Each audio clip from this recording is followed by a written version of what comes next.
Start streaming. Let's head over here. We should be moving along here. Okay, looks like we're live. Guys, let me know if you can see and hear me all right. But other than that, I also need to tweet out the link that we've started. But let's just go ahead and get this rolling. Looks like we're okay. YouTube has a picture. And people are coming in. All right. Hey, how's everybody doing? All right. Okay.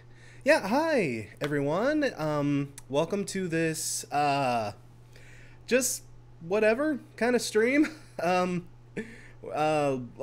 threw out a poll on Twitter, earlier in the week, and I wanted to do a stream just now that GDR3 is, or GDR3, God. Now that GDR, well, totally is off of the docket, I just wanted to chill out and relax and just do some goofy shit just for the fun of it, so... So you guys voted no gimmicks, no let's plays, no Jackbox even, just a simple basic ass Q&A. So yeah, that's what we're doing. So yeah, let me just pop over to the chat here and see what you guys are up to. Again, thank you all very much for tuning in. Thank you so much for watching GDR4 and for your reception. Things have been going really, really good with that video. I was worried sick about that video for the longest time, but yeah, it looks like everything's turned out pretty okay. I'm pretty happy with it. You guys are pretty happy with it. Hey, salud, right? The big green monster is finally dead. Oh, man. Okay. So, let me just pop into the chat here, and let me see what you guys are asking. Yeah, Grant Unruh, no jelly beans. No, people didn't vote for jelly beans, although I didn't make it an option in the poll. You know, maybe next time. I don't know. I don't necessarily like doing streams if I don't have some kind of gimmick or something. Like, at least something, because... I'm not interesting. I don't think I'm very interesting anyway. I just... I don't know. I just don't like the idea of just sitting here and talking and just... without some other kind of gimmick. You know, if you watch the stream, you can at least, oh, he's eating jelly beans and they're going to be gross and stuff. Or, oh, he's playing Jackbox, I can get along and goof in. You know, just doing this, just me. I don't know. I've told you guys before I suck at improv, so... Okay, let's see what else we got. My Name Is Not Spirits. When did you first hear of Dance Gavin Dance? That was actually one of many bands I heard of through The Rock Critic. When I released, actually, what was it? It was my Fall of Troy review on OK. Pretty much a good 50% of the people that watched that video tagged in to also say, oh, hey, dude, have you heard of Dance Gavin Dance? It's basically like that, but even more awesome, you know? So eventually I caught on to them, and yeah, I have I've gotten the chance to catch up on them a little bit. Really like what I hear. As I say, I still think I'm a bigger Fall of Troy guy, personally, but I don't know. Again, that math rocky subgenre, it's something... like, I've been meaning to get deep into for the longest time, but I've just never really gotten around to it, so... Yeah, Dance Gavin Dance. I'm looking forward to seeing more really good stuff from them, hopefully. Oh, hey, Rosen. How's it going? Rosen, my buddy Rosen in the chat. Oh, let's see. Oh, my God, the chat's really moving along. Let me see. How many people do we have watching, right? Ooh, 82 people watching. Oh, wow. Oh, man. I might have to set this on slow mode. Oh, Parasitic Pikmin actually has a good question. What do you think of the new Frank Turner? I spoiled a little bit of this on Twitter, but the next Quickie, I'm going to try to get it done next week. I'm also working on the God of War Game and Crash. Oh God, or Dad of War, the new God of War. That Dad of War game, without spoiling too much, like, they went big on the new Dad of War game, so I've been playing it all goddamn week, trying to reach an end to the damn thing, so I can say I've at least finished it, but fuck, that game is so big! But, in addition to that, I'm also going to try to squeeze in Frank Turner, and I'm going to pair that with, what was one of the other big releases? Oh, the new Shinedown that came out earlier. I don't want to spoil too much, but guys, the new Frank Turner, it's certainly not the old Frank Turner, is it? Like, ugh, like the new Frank Turner. I'll let you guys, I want to release the quickie before you guys hear too much of that, but, oh, I don't know. I'll just leave it at, oh. Dad of Boy, Jake Hammerquist. Hey, Jake, by the way, my buddy Jake here. And Akraloff, Crash for Smash. No, dude, if they're gonna put a Saiyan in Smash, it better be Goku. I will campaign for Goku long before my goofy ass. Come on. Goku is only Saiyan in Smash. Maybe Vegeta. Or Trunks. Okay, I take it back. Okay, what else do we have? Pancake Dude 7, thoughts on Triple Red. Never heard of Triple Red, sorry, man. Thoughts, oh, My Name Is Not Spirits. Thoughts on Alisana and Matchbook Romance. Never heard of Alisana, but Matchbook Romance, I remember them from back in my emo days. Oh, what was their big hits? Take everything and leave me scrambling. I forget what that's called. Oh, but that and like their first album, I think that was off their first album. That was pretty decent. I remember really liking that. I don't know. I never heard anything else from them really. They might have. I don't know. I know they kind of dropped off. I think they broke up fairly early, if I'm remembering correctly. I don't know. They were one of those emo bands that just didn't like they had early like they were a big like heat seeker. Like they were one of those guys. Ooh, these guys might be big, but they never really followed up with it too much. So it's a shame. They had a few really good songs. It sucks that I can't remember them, but. I don't know. That's me, guys. I didn't do a lot of prep or anything, and I'm drinking sangria. So, this is really good sangria, by the way. I picked this up just out of shits and giggles. About to say this was, whatever. You guys don't care. I'm sorry. Okay. Oh, wow. These are really, My Eyes Burn. Okay. Thank you. Yeah, that's the one. I love My Eyes Burn. And they had another one off of that album that was really, really good. But, it's like just, oh, sorry, hang on, I need to... Yeah. Sorry, just taking care of something. Alright, now, okay. Sorry, guys. I lost my train of thought. Oh, Nicholas Roberts, there's a good one. Thoughts on Ramones.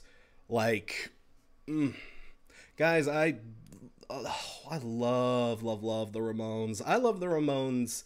The Ramones are probably one of my favorite bands that I just haven't had much of a chance to talk about, really. Like, God, I would argue, and of course this is very, very, very, very, very debatable, depending on who you ask, I would argue the Ramones did the most to help invent modern punk. Like, I would say if there were no Ramones, there would have been no hardcore scene, there would have been no... there would have been, 80s hardcore scene. Without the Ramones, we wouldn't have had, like, Black Flag and Dead Kennedys, and so much of what the punk structure built up to and became, like, so much of that is built on the foundation that the Ramones laid out in those first 3 albums, first 3 or 4 albums especially. Like, punk owes a great big debt to the Ramones, and man, it's still really good music. It holds up specifically because it's so simple and so feral and so just explosive, man. You hear songs like Beat on the Brat, fucking Blitzkrieg Bop, they are still just as intense as they were when they stampeded out on CBGBs and blew everyone's minds away the first time they showed up, man. It's just, oh, I do love me the Ramones. Maybe that might be a good, like, how to get into episode. It'd be a simple one, because the Ramones is kind of a... The Ramones are definitely one of those bands, for as great as they are, they weren't a band of many tricks. They weren't a band that did a lot of different stuff, They did have one thing that they were very, very, very, very, very good at for pretty much all of their career, but man... that would be worth a how to get into. Maybe somewhere down the line. My next how to get into is Rush. I'm deciding on when to do that, but the next How to Get Into you'll see is Rush. Specifically because Rush has announced that they're gonna stop, they're just gonna stop touring. No final tour, no big final album or anything. Rush is just done, which, is a little disappointing, but if anybody's earned the right to just say, hey, fuck it, we quit, it'd be Rush. So yeah, next How to Get Into is Rush, but man, we will definitely consider Ramones for that. I have a lot of different bands I want to do for How to Get Into. Now that GDR is done, I have time to do it! Isn't that fucking great? Oh, I love it. Oh, death to those long-ass videos. Oh, I can't wait. Oh. Akrala, thoughts on the new Ghost song? I've been getting some hits for that. It's okay. It's okay. I like it. I don't love it as much as I loved, like, Square Hammer, and some of the stuff off of their last album. But it's good. It's solid. Sounds like it'll be another pretty kickin' Ghost album. I don't have anything. I'm not worried about the new Ghost album for sure, but it's pretty interesting. It's pretty unique. I think we are in for another pretty decent, weird, kooky, wonderful little romp with Ghost. So I ain't worried about it, guys. I am super chill. Really looking forward to that Ghost album. I bet it'll be another rager. Oh man, these questions. I'm trying to get to people who I'm trying not to. Thoughts on Angry Samoans aggressive? I've never heard of the Angry Samoans. Sorry, dude. Oh, hello, nerd. Thanks again for getting me into the Tragically Hip. Dude, happy to oblige. I'm always happy to spread that hip gospel. We'll definitely be seeing more from the Tragically Hip, too. I have ideas for, and I love this song, of course, for Tragically Hip. I even have an I Hate This song, scheduled for, Tragically Hip. Yes, it's poets, but we'll get into that someday for sure. Guys, it's not going to be just the How to Get Into on them. We are definitely going to be visiting the Hip again. I adore the Hip, like I say. And like I said, I'm always happy to turn people on to them. Always, always, always. Franco19, favorite Paramore and Linkin Park song? Ooh, Paramore. Well, those are both really hard. Paramore... My favorite up-tempo Paramore song is probably, this is a basic-ass choice, but I just love Misery Business. Just those drums and, that guitar hook and those snotty-ass Haley Williams, holy fuck. Those Haley Williams on full bad girl mode. I fucking love that. And the video for that song is really cheesy and really cool, and it's just, I love it. That's my favorite up-tempo. I have to admit, my favorite slow burn, though, from them would be The Only Exception. That is just a really, really goddamn sweet, simple love song, and I'm a sucker for shit like that. I really am. It's sweet, it's simple, and it's also kind of cynical too. Like, that's what I like about Haley Williams. When she does write love songs, she is fairly realistic about the topic. It's not all hearts and butterflies and giggles. Like, the last Paramore album really taught us that. That After Laughter really came along and reminded us, hey, Paramore, they're sunshiny and peppy, but we're not unrealistic, and that's what I love about it. It's, The Only Exception and Misery Business are probably two of my big faves. And Linkin Park, I love, the one off of Meteora, the first single. Why am I spacing this? Fuck, what is it? I can't feel this damage anymore. Don't turn your back on me. I won't be ignored. What is that? What is that called? Fuck. Not Somewhere I Belong, though. That's a good one. No. What is it? I can't believe this. Faint! Yes, Super Blam Blam, Sage, Crazy Man. Yes, Faint. The second single? I always thought that was the first. I'm an idiot. I'm a doofus. I'm sorry. Faint. Yes, Faint. Faint, Faint, Faint. I love, love, love me some Faint.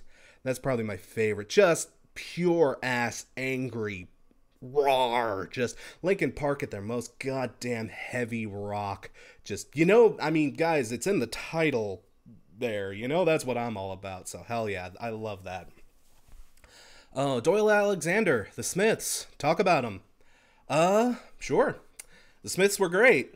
Morrissey is a cock. But that's been true ever since, like, the 70s, man. That's the thing. Like, Morrissey, there's a thing I like to call the Morrissey cycle. Like, Morrissey will basically just... he will do something or say something really insensitive or really stupid or really just cringeworthy or groan-worthy.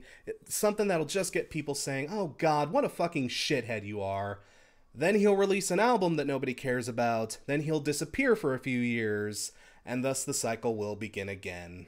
I think, I don't even know if that new Morrissey album came out.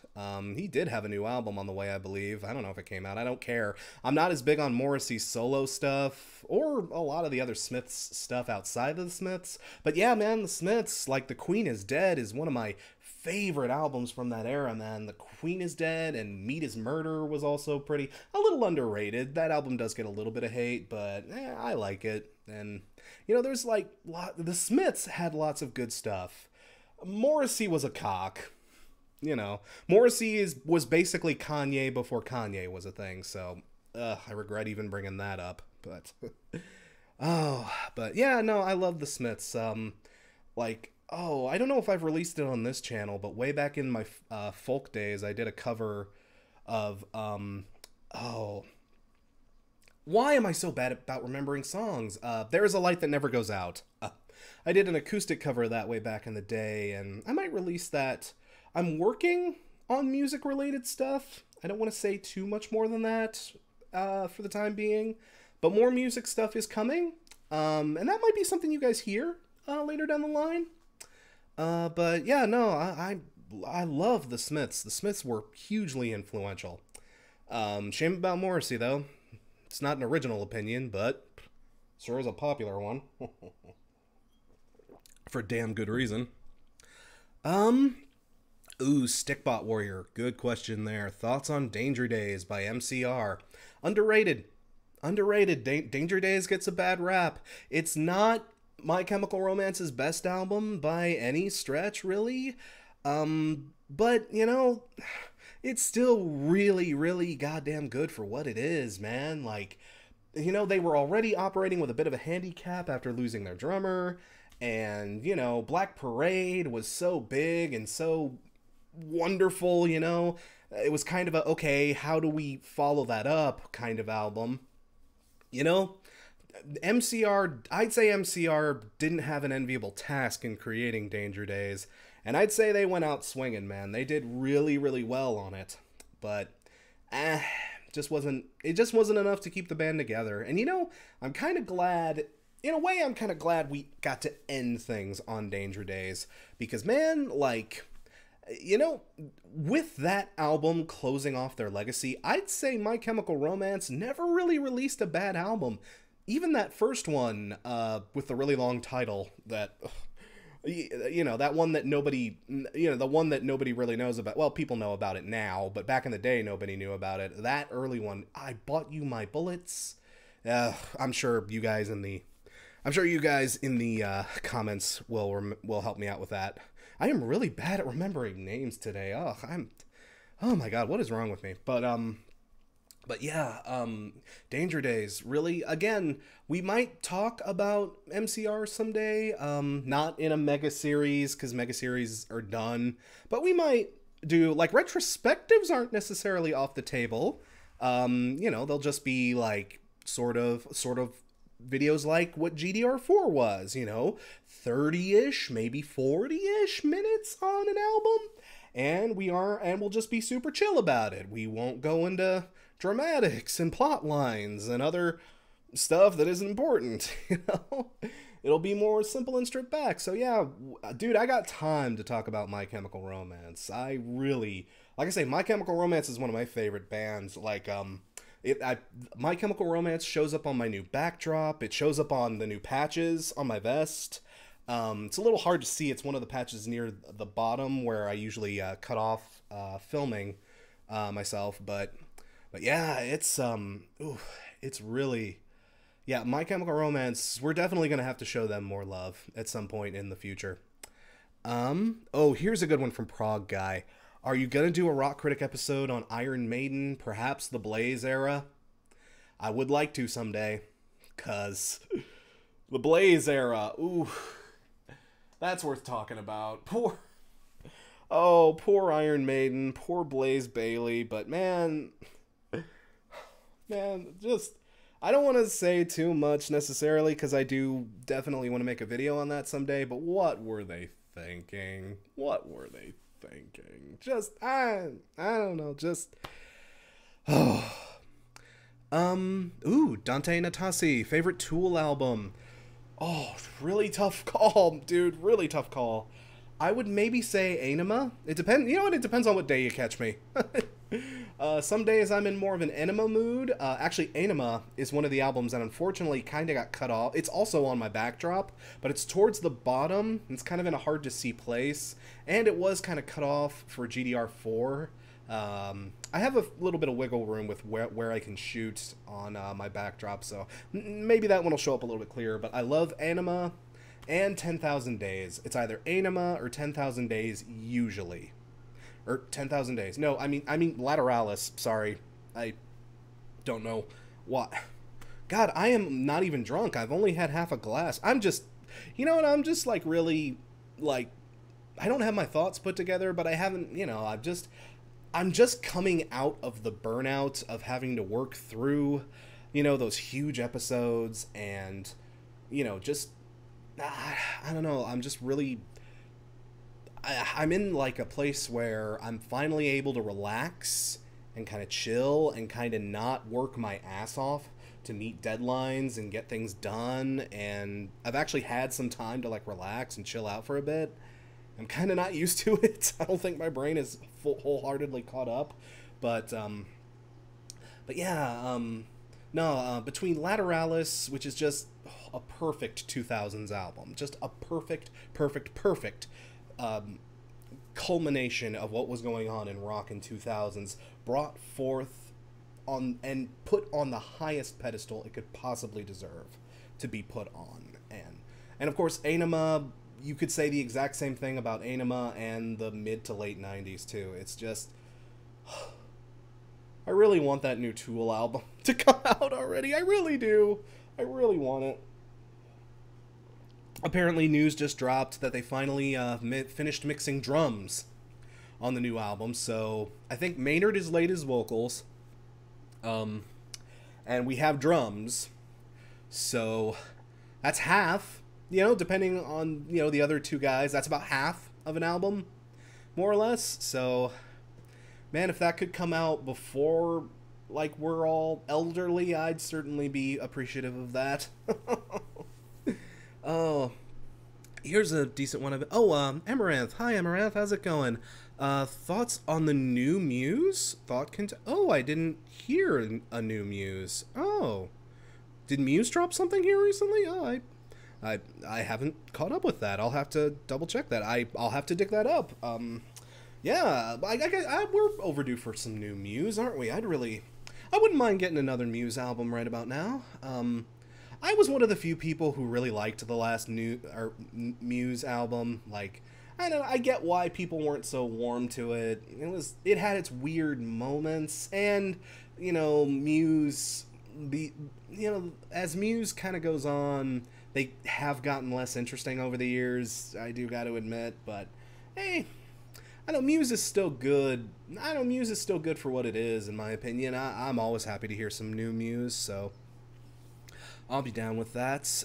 They dropped their last song in February. Oh wow, I'm really behind then, so God, I don't know how I missed that then. I will have to totally dig that up. Darian Campbell, this question always seems to come up every stream. Do I like 21 Pilots? Sure, they're okay. I don't lose my mind over 21 Pilots like some people in the press and some of their fan base goes ape shit over them for. Like, I'm not a 21 Pilots Superboy. I don't think they're going to change the face of rock, and it's, oh my god, they're the best band ever. I don't stand for that band by any chance. But they, it's okay. It's cool. It's kind of this electronic, kind of, sort of barely rock thing. It's not very rocky, in my opinion, but hey, it's good for what it is, and, they seem to, it's creative. I will certainly give it that. It is it's a newer spin on, what's been going, I'd say it's a good take, compared to what guys like, because electronica is big, being like heady and cerebral and, just being floaty and airy, atmosphere is really big right now across, rock and across a lot of genres. So I would say 21 Pilots is one of the few bands I've seen do that right. We can all think of examples that haven't done that right so far. Can we? 30 Seconds to Mars. But, now, I like 21 Pilots. I don't adore 21 Pilots. I'll probably review their new album, if that's a thing that's going to happen soon. I'll probably review it. I won't stand for it, though, unless it is really, really goddamn good. It's going to have to be pretty goddamn impressive for me to drop to my knees and chug 6 inches for. I probably won't do that because I'm not a huge fanboy or anything, but, I like what I've heard from them so far. Solid group. I won't say anything more than that, but yeah, solid group. Okay, what else do we have? Oh, thoughts, Tom Hudson, thoughts on the new Cancer Bats. I don't know if I'll get time to do this in a quickie or anything like that. Maybe a catch-up somewhere down the line. But I heard the new Cancer Bats. Again, it's another one of those albums that's kind of different, isn't it? Especially compared to the last few Cancer Bats we've got, where they were so dark and menacing and stomping. This one's a bit more kind of fun. Isn't it? It's weird. It was a fun record. Like, it was really, like, the tempos were really bouncy. Like, it had a much sort of more bright sounding, a bit more major key sort of sounding, sort of feel to it. It did still sound uniquely Cancer Bats, but yeah, that album it had a lot more color to it than I was expecting. Yeah, like, I wasn't sure Cancer Bats was going to be able to pull that off, necessarily. At least in something that wasn't a Beastie Boys cover, if you know what I'm talking about. But, no, they did a pretty decent job with that. I dug it. I don't know how the fan base is reacting to that necessarily. But I liked it. I don't know. Like I say, we might talk about that more in a quickie. But I dug what I heard. I've only spun it like 1.5 times since then. But, yeah, I dig. Good job, Cancer Bats. Let's see what else. Oh man, the chat is really moving along. Okay, David Dewar, favorite hair metal band. Tough call. A, because the hair metal movement had so many bands in it, and B, I'm not the biggest hair metal defender in the world. I don't hate it.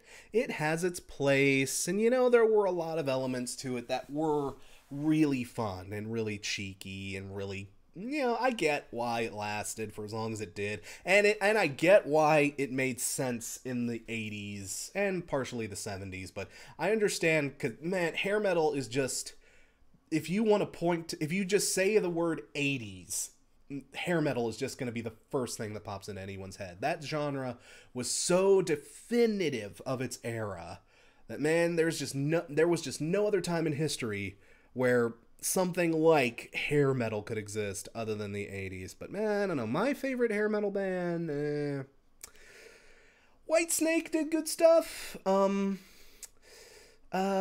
really like Scorpions. Like, I don't know. Like, the Scorpions were a hair metal. Again and again, like, God, hair metal is also one of those things that's endlessly debatable. So my answers here are probably going to get a lot of, that doesn't count, or that's glam metal, or some other subgenre or something. That's not hair metal. Well, I don't know, but, stuff like that. Twisted Sister.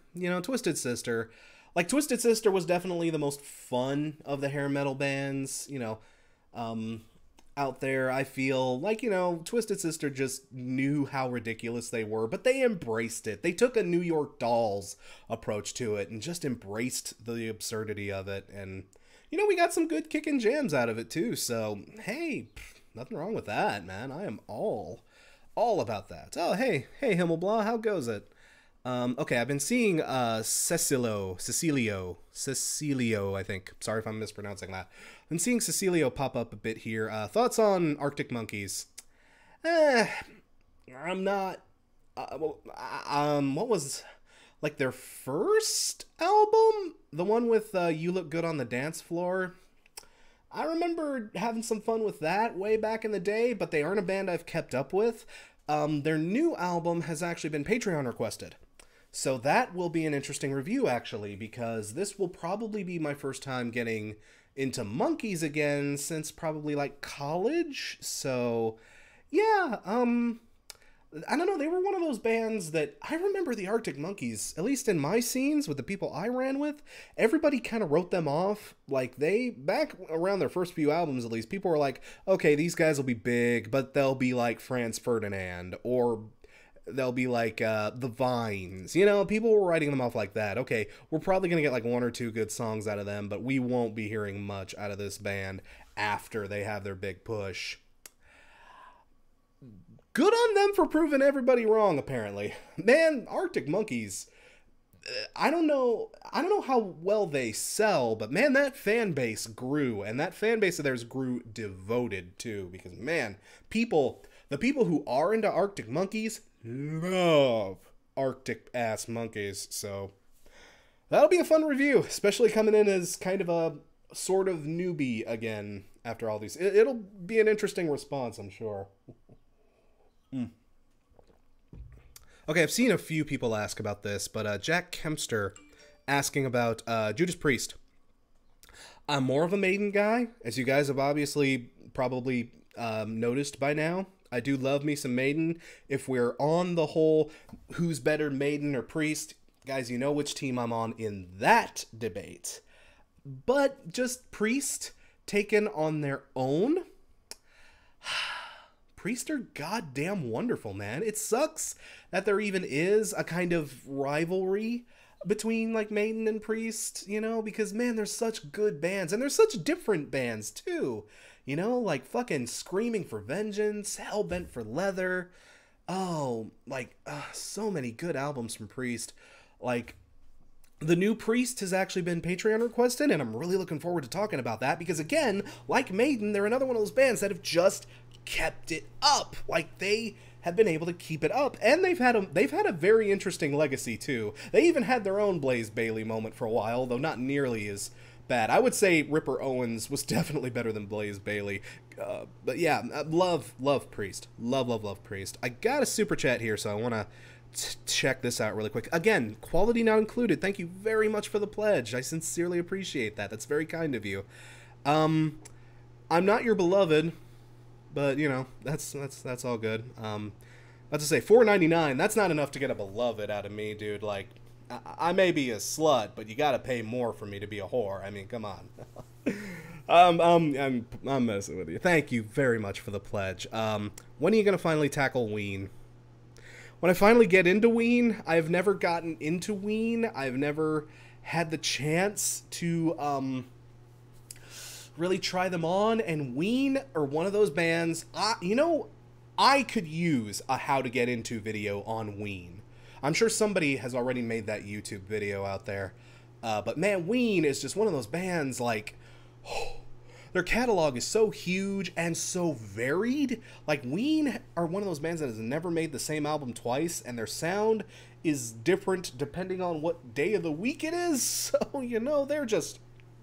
they are definitely a hard band to keep up with, They're like Beck, or they're like other acts out there that are just, that are just multifaceted and just never, ever do the same thing twice and never stick to their guns when it comes to anything in particular. I just don't know enough about Wien to talk about them. Maybe someday I'll give it the good old college try. and try to get into it. There's definitely a video that could be made about that, I'm sure. But yeah, I'm sorry, dude. I don't know where to start with Wien. Like, the Wien is almost a band like, well, like I say, it's like Beck or like something like Primus. Where would you tell someone to start with a band with bands like that? See, the thing is, asking that question, I am positive in the chat we will get not millions. We will get dozens of different answers on that. And the thing is, all of y'all are probably right, because Wien is just one of those bands. It's just, whew, they're intimidating. They're intimidating. Hey, ARTV is here. Hey, John, how's it going? Yeah, no, see, dude, John feels my pain. It's like, I want to get into Wien because, you hear such great things about Wien. The people who love Wien are so good at selling that band, but I just don't know shit about them. It's just, it's a hard band to get into, but, okay, okay, the chat's really starting to move along. Kobe, what are your thoughts on Mania? I did a quickie on Mania. It's somewhere. I did it actually around, that was the first review I did in January. What a way to start out the year, but yeah, long story short, oh, that is definitely a worst of the year contender. That's how I feel about fucking Mania. Ugh. Honest to God, guys, like, it's a tough call for me for worst of the year so far, because holy God, Mania sucked. Mania sucked royally. Even though, yeah, I am not the biggest Fall Out Boy defender in the world. I've had my qualms with Fall Out Boy. I'm not necessarily. I've never stand for Fall Out Boy in any circumstance. But oh my God, even they should have known better than Mania. And I thought, well, at least that'll be an easy decision to make once the end of the year rolls around. And then America came out. Friggin' 30 Seconds to Mars. Oh, why would you guys do that to me? I think 30 Seconds to Mars definitely hurt more, because 30 Seconds to Mars shouldn't have done that. I'm not a Fall Out Boy fan. I was expecting to not like the new Fall Out Boy anyway. The fact that it just wasn't that good really, ugh. But, yeah, it hurts more from 30 Seconds because they shouldn't have done that. They shouldn't. They should have bloody well known better. Oh, John, when are you coming to visit Hannah and you? Johnny's coming this fall. Sometime, dude. Yeah, for sure. We totally should. I'm trying to arrange a get-together with some of my LA friends. Sometime in the summer, probably. I need to talk with them and get that organized out. But, yeah, dude, like, now that my schedule isn't an absolute nightmare, yeah, I could totally... I'd totally be down for that. Maybe I can tag along with Johnny. I'll talk to him about that. That would be nice. Like, we should totally do that. And, yeah, maybe we can get some cross stuff happening, too. That'd be nice. But, yeah, no, I've never actually been to the Carolinas. I hear it's very, very lovely down there. I would certainly like it. I'll talk to Johnny about that, and we'll see if we can make that happen, dude. That would be super cool. I would totes be down. Totes. Oh, what else have we got here? Thoughts on Hydrocity Harry? Thoughts on the 60s era of music? I'm assuming the 60s? Ooh, man, the 60s. Oh, man, that is when American music really started to become American music, That's like the 60s. God, the Beatles, Hendrix, the Stones, the Who, fucking Zeppelin towards the very end. Like, oh my God, so how do you even talk about the 60s? The 60s, like rock was born around the 50s or so, but man, it really blossomed into its like full maturity, or at least, it really became, it switched from classic rock and roll, it switched from the jukebox to something much more fucking huge around the 60s. That's when rock started to shift from a fad into a full-blown movement. The 60s, I don't think we're ever gonna get another era in rock quite like the 60s.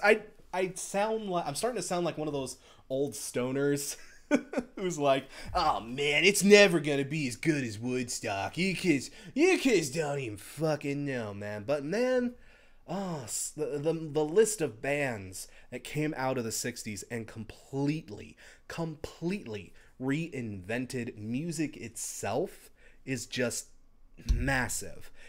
We are just never gonna get another 60s again.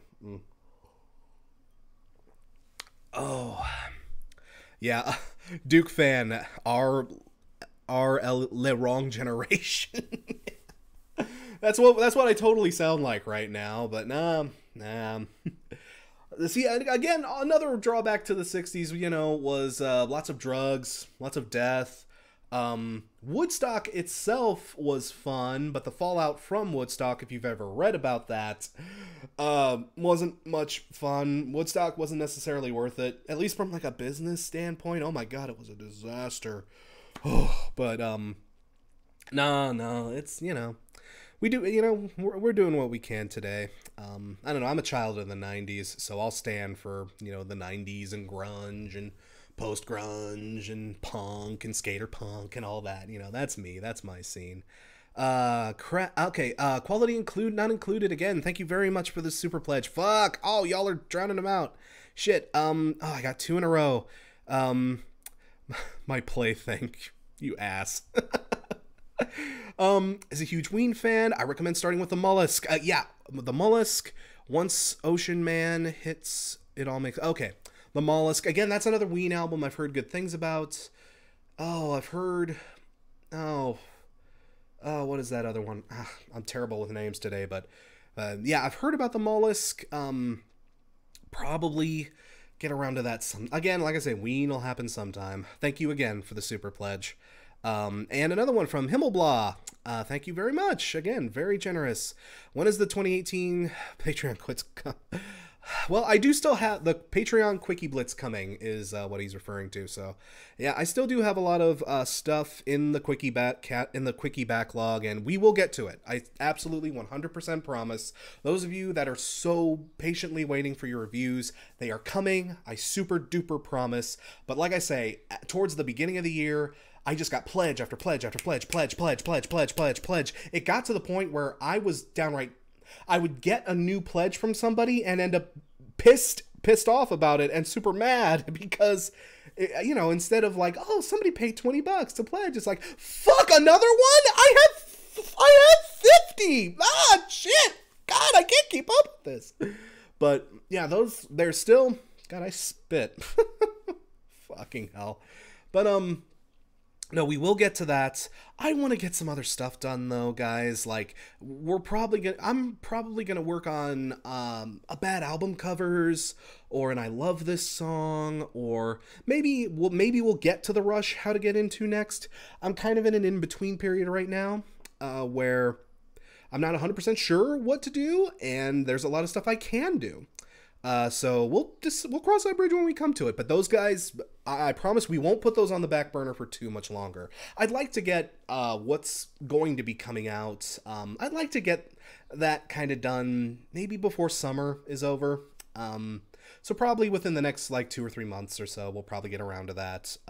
But I want to get at least a handful of other videos done, because guys, those have been sitting on the back burner for years now, literally years. It has been years since we last did a bad album covers. And you guys love bad album covers. I love doing bad album covers. It sucks that we haven't been able to do bad album covers, so I really want to do a bad album covers. I guess that kind of decides what the next video is gonna be. But, those other quickies will get done. I super duper promise. I've listened to most of the albums that have come out already, and I'll certainly catch up to the stuff I haven't. And, but yeah, guys... just sit tight with me. We're gonna get to there. Okay, another super pledge happened while we were in that. I've kind of been, forgive me, I've hovered on the chat so I wouldn't miss you. We Eat Zombie Children. Again, thank you very much for the pledge. I appreciate that. That is super cool. My favorite Mayhem album though. I'm not huge into Mayhem. I'm sorry, dude. I just See, I couldn't even probably name an album off the top of my head. I've heard some Mayhem. I like what I've heard from them, but it's not huge on it. I'm sorry, dude, but Mayhem is certainly solid. I certainly do like what they're doing, but I gotta be in the right mood for Mayhem. For like metal that's that crazy heavy, I just gotta be in the right mood. I just absolutely have to be. Ugh. I'm sorry, dude. That probably wasn't worth the 20 NOK. I'm not sure what NOK is. That you paid for it, but thank you anyway, regardless, for the support. I sincerely appreciate that. And thanks to Polixter 421? Polixter. I'm gonna guess that's Polixter 421. Thank you for the pledge. Sincerely appreciate that. Wow, they won't let you even comment for $1? That kind of sucks. But sorry, I just wanna... Okay. And, oh, another one. Okay. Oh, sorry, guys. Okay, AJ Kamey? I'm gonna guess Kamey. Thank you very much for the pledge. Best concert I've ever attended? That would be Behemoth. Behemoth. Oh, I went to a show with Behemoth, Cannibal Corpse, and I forget who the opening act was. It wasn't anybody big, but oh my god, they tore the goddamn ceiling off that place. Those motherfuckers can play. They can absolutely sell their show. It was awesome. It was intense. It was crazy. The crowd was into it. The band was into it. And another good thing about the Behemoth show, almost no crowd banter. Almost nothing. It was just song, song, song, song. Rage, rage, rage, rage, rage. Song, song. It was great. The only crowd banter that came was at about the second to last song, Nergal, whatever, however you pronounce it. Nergal gets on the mic right between sets and he like screams into the mic, "We are Behemoth! Satan!" And then they roar into fucking the Satanist. And it was perfect. It was great. It was so fucking wonderful. Oh, like that was a great show. I got to see Ghost live a couple of years back. That was another fantastic show. Man, those guys know how to put on a show. And oh, who else did I see here? Got to see Gojira live fairly recently. That was a hell of a show. Gojira, Devin Townsend, and Opeth, they put on a hell of a show. Opeth was kind of cool because what's his face, their lead frontman, was super cheeky. I remember he would one of his little between crowd banter things that he did was, "Hello, Indianapolis. We are having fun here. We had lunch today. We had burritos." just the goofiest ass shit, but everybody was into it. It was fun. That was another great show. I'm getting chats like crazy. I'm sorry. Brandon Best, thank you very much for the super chat. Sorry to you guys that are not able to post super chats. I promise, once those slow down, we'll try to get to you. But super chats take priority. That's just people are paying for that, so I definitely want to get to them. But oh shit, I lost it. There you are. POD Snuff the Punk bad album cover. Yeah, we could do Snuff the Punk. We've already briefly done Snuff the Punk on the video, on the new metal video where we got to talk about that album a bit. But yeah, dude, Snuff the Punk, just that album in general, everything about that album is just ridiculous. That is actually, this answers one of Akraloth's questions from a while back that I saw but didn't get to point out. One of the best so bad it's almost good albums, POD Snuff the Punk. Like, it's so ridiculous and so self-serious in ways it totally does not deserve to be self-serious. So, oh yeah, that's a good one.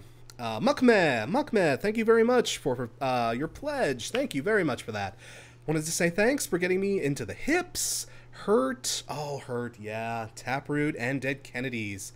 Why do I hate Dream Theater? I don't hate Dream Theater.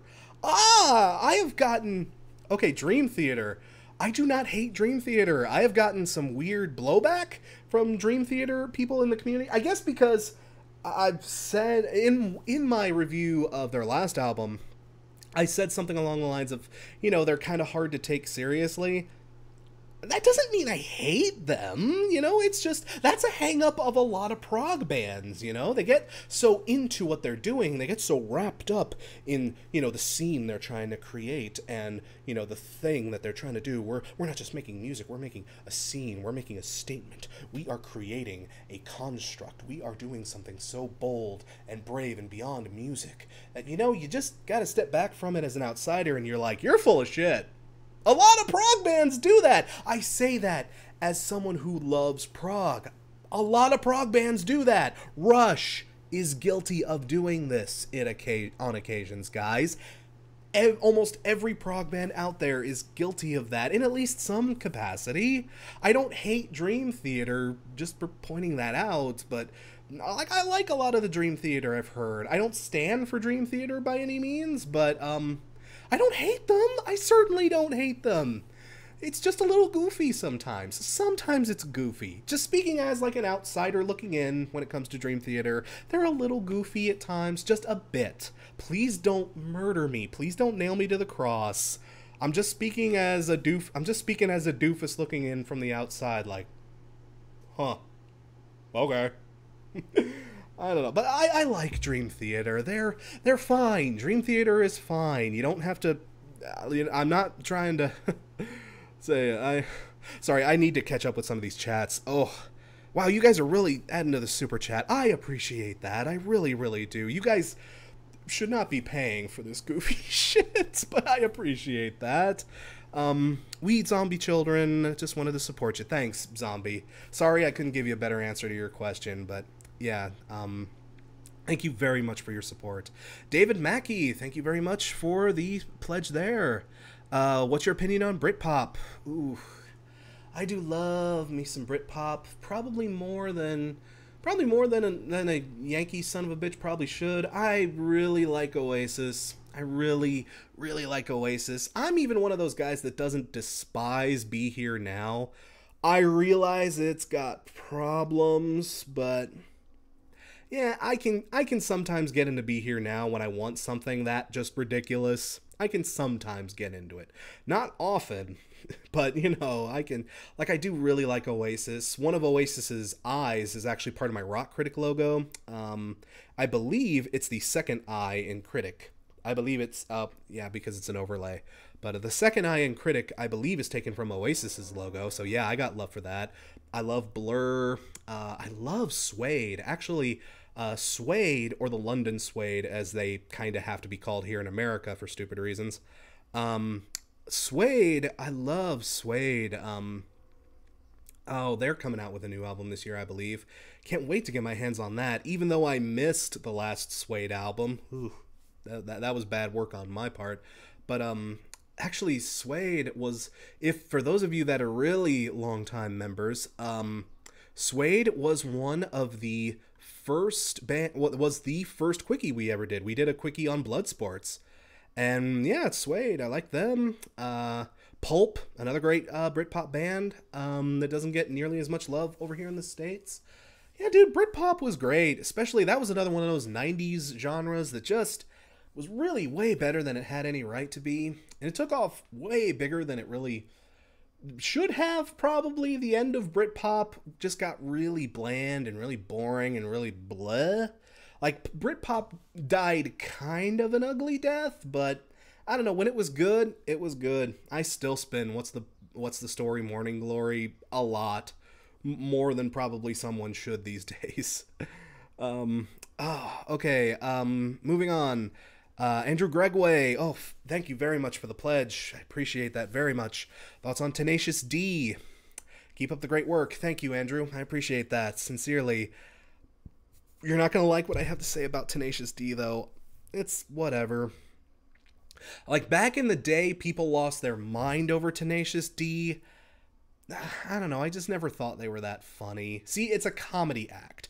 It's a comedy group, and the whole thing about a comedy act is, if you're not laughing, then what else is there to it, you know? And I've just... it's not my type of humor, man. It's not my type of thing. I don't, you know, like, I don't despise it. I don't think it's terrible. I think Tenacious D is better than... I think Tenacious D is way better than something like... than stuff like The Lonely Island, or some of the newer stuff that's come along. I'd much rather listen to Tenacious D than anything The Lonely Island has ever put out. That'll get me some interesting comments, I'm sure. But I've never been huge on them either. That last album they put out was really bad. I don't even remember what it was called, but the last thing they put out, I just wasn't on board. But you know, I can listen to tribute sometimes. I like Wonder Boy, and that's my thing. My thing is I don't think Jack Black's very funny. Again, I'm probably just begging for the comments to go ugly there, but I just don't think he's very funny. He's not. And the thing is, again, it's like a humor group. If you aren't into the humor, it's just not going to do much for you. So, okay, I need to move on to some more of these super chats. Toon Dude 10, thank you very much. Did you listen to more Steven Wilson? Bits and pieces. I didn't, dive deep into his catalog. I listened to some stuff from his album prior to the one I reviewed, and, a little bit, some stuff people recommended to me here and there, but, I listened to it. I get the appeal. I sincerely get the appeal. I don't think he's full-blown grown on me yet. Maybe with more time. His next album will be interesting. I'll probably do a lot more listening, background listening to catch up to that and see what's going on there. But I've listened to more Steven Wilson. Like what I hear. I'm a bit warmer to it. Probably should have been a little bit nicer to his new album. I don't know. I gave that album 3.5, 4 out of 5, I believe. I could have been a little bit nicer to it, I guess. I do like it a little bit more than when I first reviewed it, I guess. It is growing on me, but it's a slow grow. I do have to admit. But I like it. I like what he's doing. He's doing good stuff. So I get the appeal. I sincerely get the appeal, even if I'm not necessarily on board the full train. All Things Drew, thank you very much. Any music videos you're fond of? Yes, and we will make that the topic of a video someday. I'll leave it at that. Thank you very much, but we do kind of need to move on with these with the chat. Okay, there's only one more super chat, and then we can kind of, for now at least. Polixter, okay, again, thank you very much. Any thoughts on your favorite band, Streetlight Manifesto? I do like Streetlight Manifesto, and in fact, one of my friends... from way back in the day, truth be told, I haven't actually talked to this guy in a long time, so, God, I hate that. I should probably catch up with him, see what he's up to. But one of my friends, was in a band called, Rodeo Ruby Love.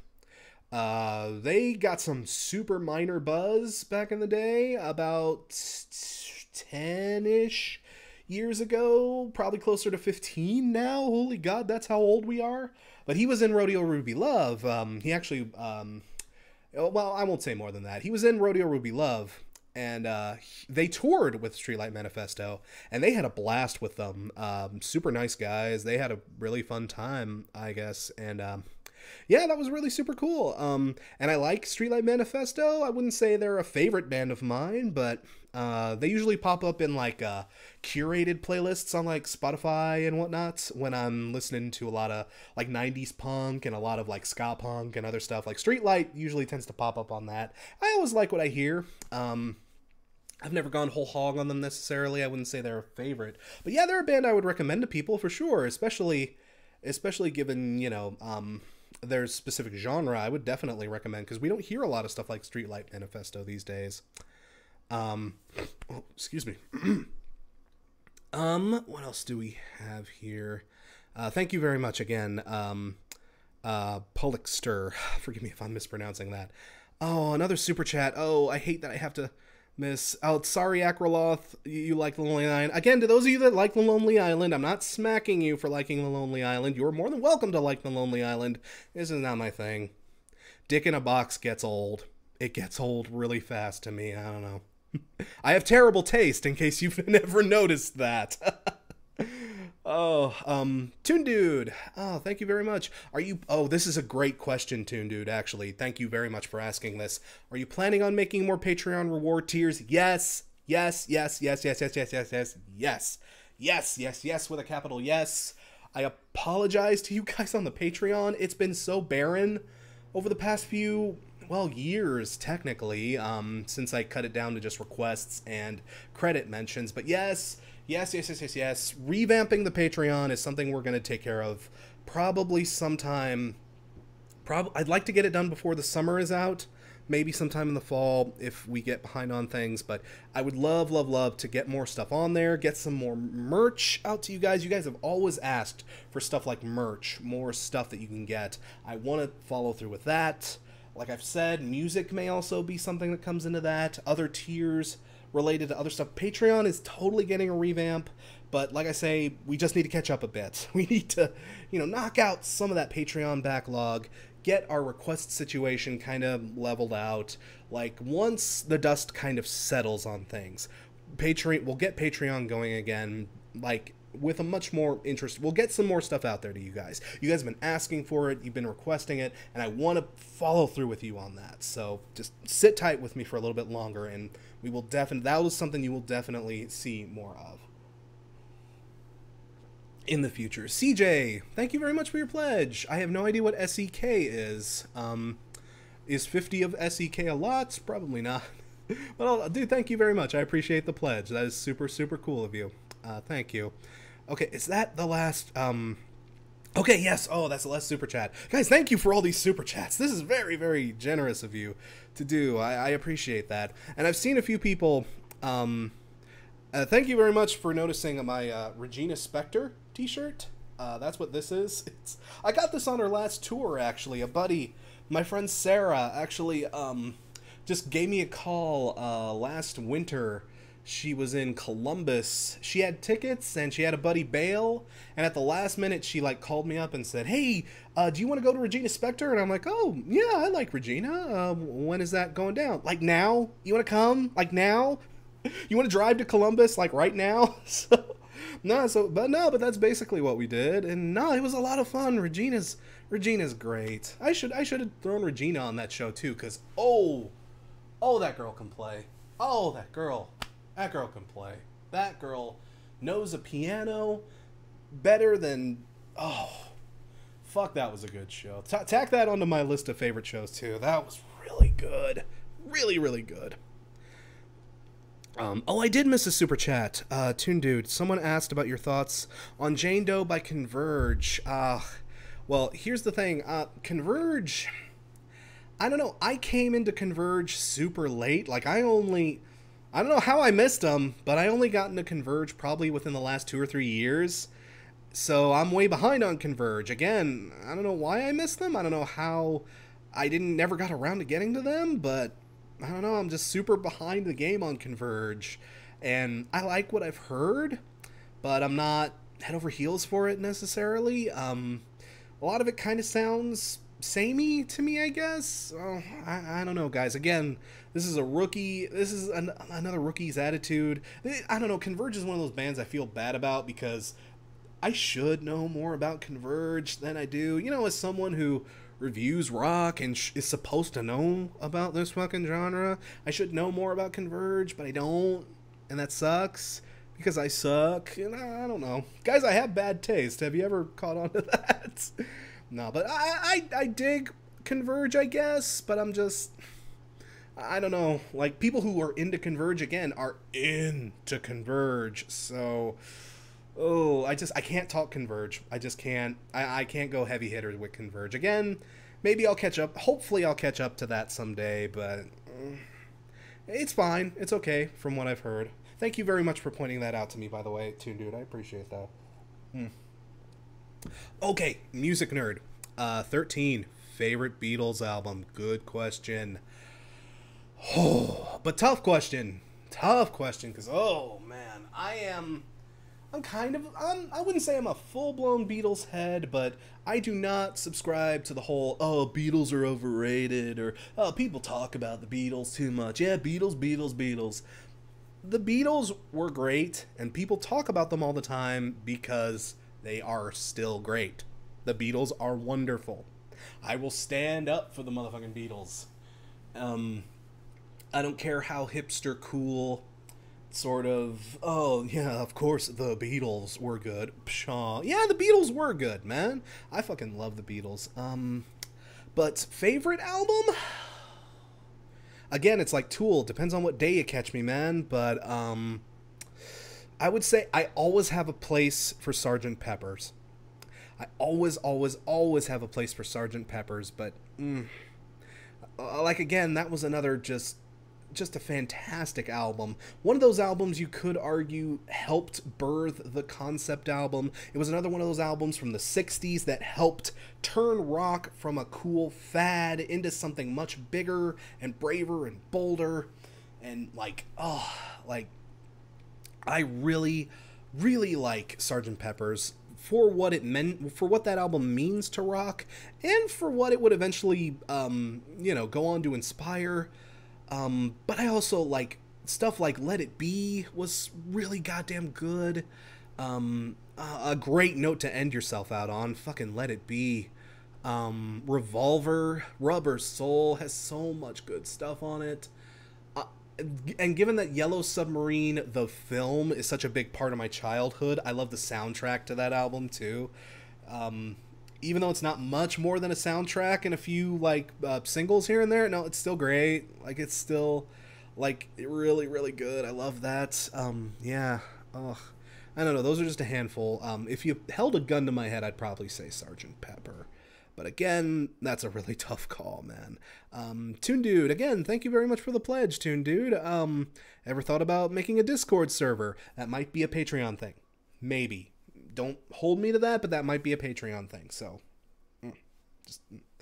Himmelblah, again, thank you very much, Himmelblah. Thoughts on High on Fire? You know, as far as stoner bands go, I really do like High on Fire. Particularly because they're one of those stoner backs that really does have a bit of oomph to them. You know, they got a bit of edge. They're a bit more energetic and a bit more, they got a bit more going on than, say, your Sleeps or your Caiuses or, I'm not well versed in stoner rock necessarily. I don't smoke enough weed to justify that necessarily, but yeah, no, man, I dig High on Fire. Their last album was really good. Yeah, I remember really liking that last one they put out, but yeah, dude, High on Fire is, I would like it if they released something here fairly soon so that I could maybe get my hands on it and tackle that in a video. That'd be an interesting subject to cover for sure. Oh, Jake. Jake has a new question. Have I heard the new Sleep? I have heard the new Sleep, speaking of stoner albums. I have. It's been requested. I believe Himmelblah actually requested that one. I've heard it, and you will get my thoughts on it. Again, it'll be thoughts from the guy who doesn't listen to a lot of stoner metal and doesn't blaze much. I don't know. Weed's not really my particular drug of choice, But yeah, I'm definitely going to be covering it. God, actually, I think Himmelblah, I think he requested that. And I think he requested it, like 2 years ago, back when they originally announced it. God, he was waiting for that one for a long ass time. I'm glad I finally get to talk about it. Oh man, we've been sitting on that for the longest bloody time. Ooh, Jack Kempster, great question here. Personal favorite Lamb of God album. Yours is Resolution. Resolution's a pretty good one. Resolution was kind of a weird little middle child between us. If I'm thinking of the right one, I believe. Yeah, Resolution was the one between Sturm und Drang and Grace. My personal favorite, I will sing the praises of stuff like Sacrament and, Ashes of the Wake, for sure. I would say those are really, really good, but I personally come back to the album that got me into Lamb of God, Grace. I love Grace. Grace is not one of those albums a lot of people will say is their favorite necessarily. It's more just like, a lot of people say, oh, that's okay, I guess. I remember Grace, kinda, sorta. But no, I really like, not Grace, Wrath. No, it's called Wrath. One of my favorite song off of that album is called Grace. But I mean Wrath. I'm sorry. Guys, I'm sorry. I meant Wrath. One of my favorite songs off of that album is called Grace. But yes. Yeah, really, really, really love it. That's probably my favorite. Himmelblah, another pledge. Thank you very much. 1 year ago, and High on Fire has one this year coming out. Okay, cool. Hopefully we'll get some free time to tackle that then, dude. That would be, like I said, I would really like to hear from them again. That would be super nice. FB Productions 7, opinion on SoundCloud rappers. I don't have much of one, but what I've heard doesn't excite me. I mean, I've heard most of the stuff you guys have probably heard, like Lil Pump, Lil Peep. Lil Peep had some interesting stuff, kinda. I thought Lil Peep was okay, sorta, before he died. Sucks that, but I hate 6ix9ine. I can't stand 6ix9ine, what I've heard of the guy. He's so fucking shouty. Like, his beats are terrible, and all he does is just yell weird and creepy shit. I ain't into it. Like, if this is the best, like, people give mumble rap shit, but like, compared to what's coming out of SoundCloud, I ain't impressed yet. Then again, I'm not, rock critic. There it is, rock critic. I'm not the guy to ask about hip-hop. I do like hip-hop, but my tastes aren't, they're just defined by really just what I've heard and what I like, and I don't dig into hip-hop all the time, so I'd be the last guy to ask about that, but SoundCloud really does not impress me right now. The SoundCloud rapper scene, that is. Not SoundCloud in general is a fine service, but, okay. Ever heard, okay, I want to get to the super chat. Toon Dude. Wow, dude, thank you so much for the super chats you guys are giving in. Toon Dude is giving a lot. Himmelblah is giving a lot. Thank you very much. Ever heard of Beast in Black? It has the former guitarist of Battle Beast. Can't say I have. I will try to dig that up sometime. Thank you very much for the recommendation, dude. Again, I do really like Battle Beast, did I say that? Yeah, Battle Beast. I do really like Battle Beast, so that would be a good thing to dig up. Jake, Hammerfist has a question. Probably everything. Least favorite albums from your least favorite bands. Ooh. Oh wait, least favorite albums from your favorite bands. Oh, that's probably a good question for another video, so I'll leave it mum at that. But I will say this much, like The Getaway, Man Machine Poem, you've got some pretty good guesses there, my dude. Yeah, those, I would say, man, that was another, last year was a really bad year of good bands or favorite bands releasing albums that I just hated. That Incubus album really sucked. That AFI album really sucked. Oh, 2017, fucking A, am I right? Oiga Vault. Okay, we got a few super chats. I want to make sure I didn't miss one. Okay. How to YouTube. Oh, thank you very much. How to YouTube? That's your name. You could teach me a thing or two, because I don't know what I'm fucking doing. Oh, were you ever on Channel Awesome? Thoughts on it? That's something I maybe should clear up, because I've had people ask about that. People, especially when Change the Channel started happening. Ugh. Like, I've never been a part of Channel Awesome. I never was a part of them. I never have been an active part of them, but I am just lucky and blessed to have made a lot of friends that either were affiliated with Channel Awesome or have been. I don't know. I just met a lot of people from that Channel Awesome scene. And like, I do have friends that were a part of Channel Awesome, but I've collaborated with a lot of Channel Awesome producers, and guys like or people who were formerly on Channel Awesome. Guys like Tony Goldmark, Il Neige, The Dom, Count Jacula, Kaluna reviews. Like, people like I've been lucky enough to do work with them, and they've done my videos, they've done their videos, I've done their videos, and it's been fun to work with them. I have a lot of friends from that scene. I've never been a part of Channel Awesome, though, formally. I tried out way back in the day, probably like 2 or 3 years ago. Excuse me, 2 or 3 years ago when they had another big push. But I was one of the people that got a maybe response. They sent out a few yeses, a handful of maybes and a lot of no's to people. I was lucky enough to, get in the maybe category. That felt kind of good at the time. I was like, oh, hey, they don't want me, but the letter literally said, we will consider you and we encourage you to apply again. So at the time, I was like, oh, hey, that's nice. They didn't have room for me, but they thought I was okay. All right, I'll do better, and next time that comes around, I'll see what I can do. Then Change the Channel happened. I was like, holy fuck, I dodged a bullet. Oh my god. Oh, I'm so glad I did not. Holy shit, wow. Glad I didn't get on Channel Awesome, frankly, but, no, that just, oof. I don't know, guys, that whole situation is just, I know a lot of people that were hurt directly because of the whole Change the Channel situation. A lot of stuff that just was really super ugly for those last few contributors that hung on. And, Channel Awesome just... you suck.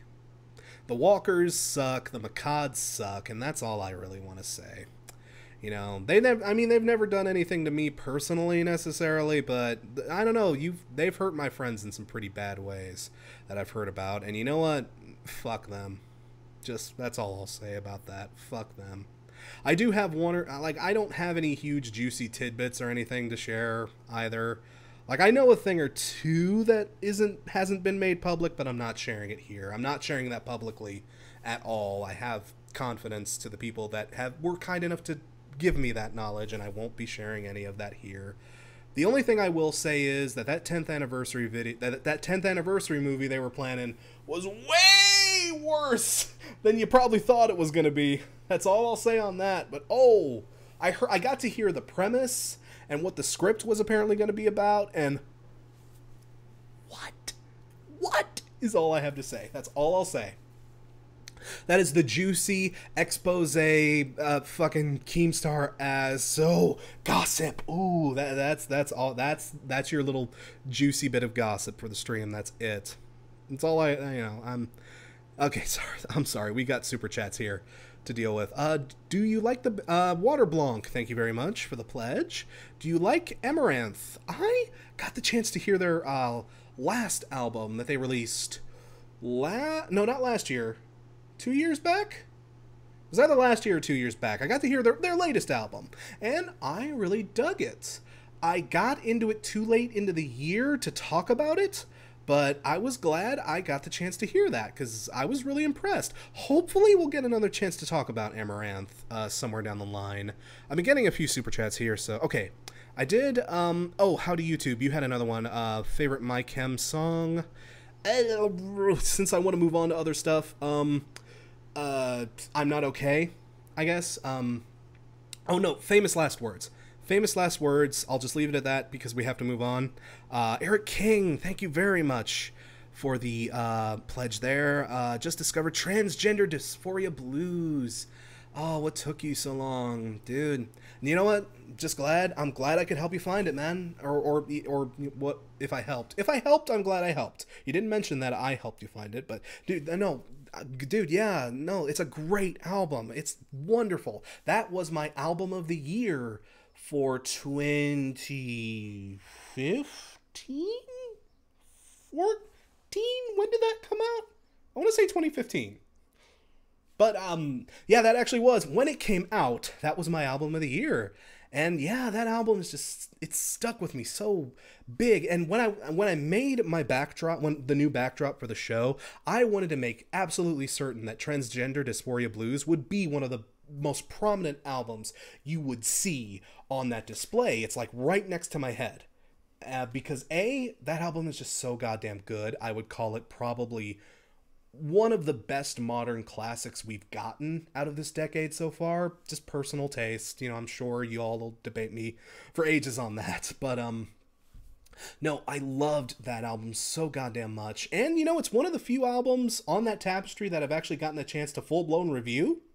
So, yeah, that has a quickie. Like I say, it's been featured on the best and worst list for its year. Yeah, man, Transgender Dysphoria Blues.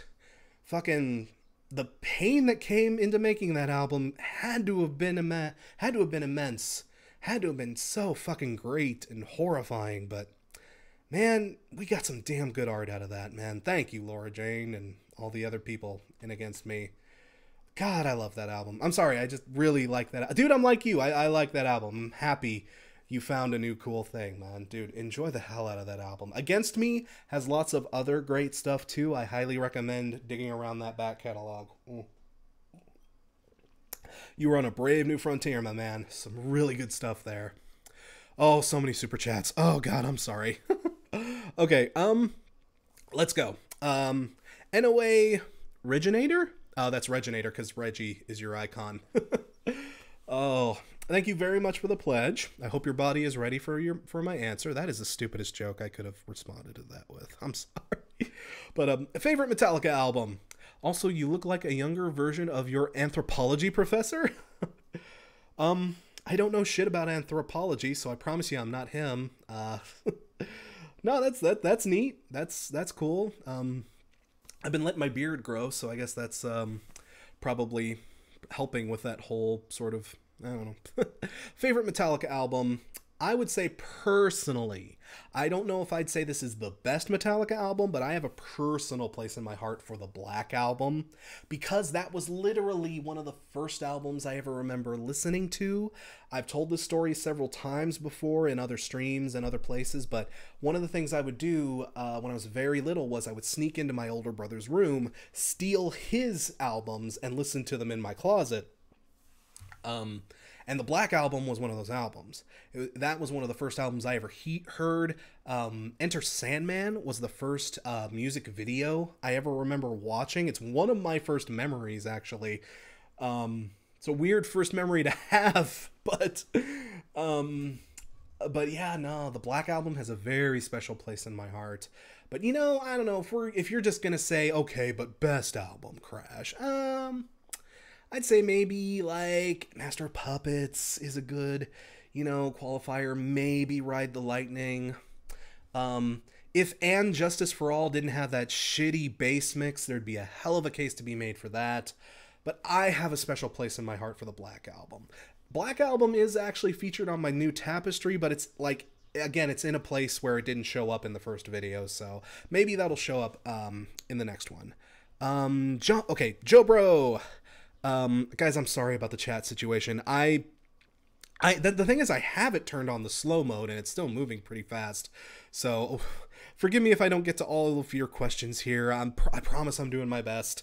How long have we been going? We've been going for an hour and a half, so we still got plenty of time to try and hit you guys up pretty well. So thank you again very much for all the super chats. This is very, very cool of you guys. Do I listen to, Joe Bro, thank you very much. Do I listen to Agalok? Okay, I guess that probably answers your question if I don't know how to pronounce the band name, but I'm sorry, I can't say I've ever heard of them. Yeah, sorry, dude, that's probably not worth your $2, but thank you regardless. Sorry, that might be, that'll be something I'll write down for later, though, thank you. CJ, again, thank you very much, CJ. Am I a fan of Poison Idea? Oh, love your reviews. Thank you very much, CJ. I like Poison Idea. Another one of those cool bands from, like, the kind of 80s hardcore scene. Not a huge fan, necessarily. Poison Idea were one of those bands that didn't get quite the love of, like, a Dead Kennedys or a Bad Brains or a Minor Threat. They were one of the sort of mid-card sort of punk bands of that era. But I like what I've heard from Poison Idea. Never fallen head over heels for them necessarily. I don't know, but I like them about the same way I would like something like DRI or like MDC or, you know, several other bands of that sort of 80s punk mid-card kind of guys, you know. I dig them. But you know, they're all right. Yeah, I dig them. They're all right. Okay. Oh, damn it. It's scrolled all the way to the bottom. Okay, let me just, okay, all right, one more super chat here, and then we can kind of get things. Okay, how to YouTube. Again, thank you very much. Why do you like Get a Grip so much? Oh, there's an interesting question. Because you probably noticed in GDR4, Get a Grip is another one of those albums that's front row center. Aerosmith's Get a Grip. It's the album that has the cow udders with the piercing in it. It's a really weird image, but it's also an Aerosmith album, so you know. But I like Get a Grip so much because Get a Grip was the first album I ever purchased. That was my first. That is my first. I will not say Get a Grip is the best Aerosmith album. I will not say that it's, you know, an absolute all-time classic. I would argue it is one of the albums in the 90s that doesn't get nearly the love it deserves today. But Get a Grip, I love it because it was the first album I ever bought. And man, I still love that album. It was 90s Aerosmith, like kind of right before they full-blown sold out. Like this was right before 9 Lives. This was right before I Don't Want to Miss a Thing. This was right before they sort of teetered over the edge into mom rock. This was the last argument you could make about Aerosmith being a legit ass rock band before they full-blown tipped over into campy whateverness. So, but no, I love that album. I love so many good songs on that album that are so fun. It's a fun-ass album. It's so much fun. Like, fucking Crazy, Crying, Amazing is a weirdly uplifting song for fucking Aerosmith, you know? Living on the Edge will always have a place in my heart. If only because that music video is so fucked. Oh, Living on the Edge was another one of my first ever music videos, and oh my god, that was what got me into music. Seeing something so ridiculous, and fucking young John Connor from Terminator 2 was in it, and like, oh, and the weird naked green dude, and fucking Joe Perry playing his solo on a train track, and then stepping away at the last, oh, fuck. So many good memories about that album. Like, there will have to be some kind of video made about that album at some point. I just got stuff to say about that. I love that album. It's probably not too many people's favorite Aerosmith albums, but I got a special place for it, dude. I love that album. So, okay, I see another big super chat here. Toon Dude. Oh, shoot. $20. Thank you, dude. Toon Dude, very much. I appreciate that. God, I hate that. Okay, I'm gonna have to do something because I don't want the chat to be exclusively super chat people necessarily. So I'll try to divvy this up a little bit. But I do want to focus on the people who are super chatting because that's, you know, that is legit money coming out of your pockets for that. So, okay, again, thank you very much, Toon Dude. You've been very generous this stream, dude. Thank you very, very much for that. But you got the chance to see Trivium and Arch Enemy last year. Got free tickets from Matt Heffy himself, dude. Legit, dude. Good for you. I bet that was a kick-ass show too. That last Trivium and even that last Arch Enemy album were really good. I didn't get a chance to talk about the last Arch Enemy. It was good. It was super good. I was impressed by it. So yeah, that new Arch Enemy was good. I hate that I didn't get time to get around to it formally, but yeah, good work from Arch Enemy. Also saw Killswitch Engage and Anthrax, both killer shows, dude. Like I say, it's crazy. Like Anthrax can still bring it, can't they?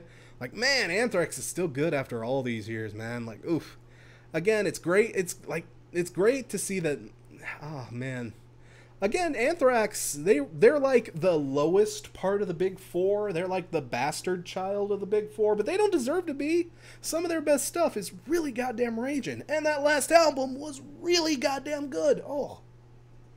And Killswitch is always good. Killswitch always puts on a damn good show. They've always done well. How to YouTube again. Thank you very much. Why does every pop rock band now sound like Joshua Tree, i.e. Imagine Dragons? That's what's popular, man. I don't know what else to tell you. Like I said earlier, like atmosphere is popular. Being heady is popular. I guess, I don't know, man. I don't know what to assign that to. I I don't know, the socio-political climate is really just kind of bleak and kind of ew, and it sucks to turn on the news, so most people are probably just looking for a lot of escapism, a lot of stuff that probably just mellows them out, just chills them out, just, you know, just, I don't want to think about all this heavy shit for a while, just give me something that'll relax me. And like, cough syrup is, cough syrup is a big drug right now, and I don't know, if you've ever been high on cough syrup, like, man, you just need something that isn't going to be too terribly intrusive. You know, if you're on that kind of high, cough syrup is a bad high to be on. But if you are that high, it's, you know, I've done that once or twice. I hate to admit, but you know, when you're like that, it's just like, just make it, you know, just give me something that ain't gonna be too intrusive, you know. So that's, I don't know, that's you know, there are a lot of factors that go into why something is popular, and, you know, so I don't know, like I say, why is it popular? Because it is, because that's what people are listening to, that's what they're buying, or that's at least what the record companies want to push. So I don't know, it's also a weird musical landscape out there right now. It's so weird. It's so, again, stuff like streaming and the advent of online music sharing, and, you know, the way that music has become literally anyone's game. Like, anyone can literally just, you know, anyone can go onto SoundCloud, steal somebody's beat, put some verses over it. Like a motherfucking Little Pump. Was it Lil Pump? Lil Pump got to notoriety by stealing Designer's basic flow and rhythm. Lil Pump got big by stealing a Designer song, doing it poorly, but he still got big. Like, fucking Gucci Gang was all over the place. I don't even listen to mainstream music, and even I couldn't avoid Gucci Gang, for God's sake. So, I don't know, guys. That's a great question. A great question that, unfortunately, no one has a good answer to, man. Why is anything popular? We just got to look in the mirror and sort of ask ourselves that one, I guess. Okay, let's get back to some of these. Super Blam Blam Man, thoughts on Husker Du? I like me some Husker Du. I've dropped in some of the Green Day videos about Husker Du. Zen Arcade is a must listen. Zen Arcade is wonderful. Candy Apple. I'm so bad with names right now. This is why I don't like to work off the cuff, because I forget shit. Candy Apple Gray? I'm probably butchering that, but that has some good stuff on it. If nothing else, I say start with Zen Arcade, or at the very, very least, listen to Don't Want to Know If You're Lonely, because that's just a really kick-ass song. But yeah, Husker Du. Another one of those bands that I think a lot of people would probably put them in like the mid-card of 80s punk, but I would say they deserve a bit more recognition for it. They had a lot more going on under the hood than a lot of other punk bands of their day did. It's about to say, Husker Du was very, very legit. Media Freak 97. Have you heard the new Alice in Chains new song? I haven't. I've heard good things about it. I will probably I'm probably going to get around to scripting the new Quickie, but I'll probably try to do some catch up on some of the stuff I missed last week in the meantime too, so that'll probably come around then. I've heard good things about it, haven't heard it yet. As you guys might remember, I was one of the few people that wasn't a big fan of the last Alice in Chains album. In fact, the last Alice in Chains album, that is. In fact, like, the new Alice in Chains hasn't done much to impress me lately. That could just, some of that might just be because I'm a big fan of the Lane Staley era of Alice in Chains. I love old school Alice in Chains. Fucking, Dirt and Facelift, and even the self-titled album doesn't get the love it deserves. Alice in Chains. early Alice in Chains did so much good stuff, and you know, we were never gonna get that again after Lane fell under his problems. And I certainly will give credit to Alice in Chains. They're doing the best they damn well can, and you know, they're still putting on a damn good show for the people that want to see it. And you know what? I respect the hell out of new Alice in Chains. I'm just not as into the newer stuff they've been doing, though. I don't know. I haven't heard the new song. I hope it's good. It probably isn't going to... It can't really get much worse than The Devil Put Dinosaurs Here, I don't think. So...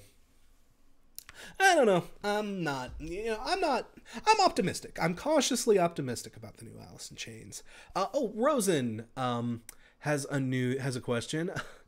just because I want to answer this. Were you able to check out Agretsuko? A few episodes here and there. I'm not like caught up on the whole thing yet, but I love Agretsuko.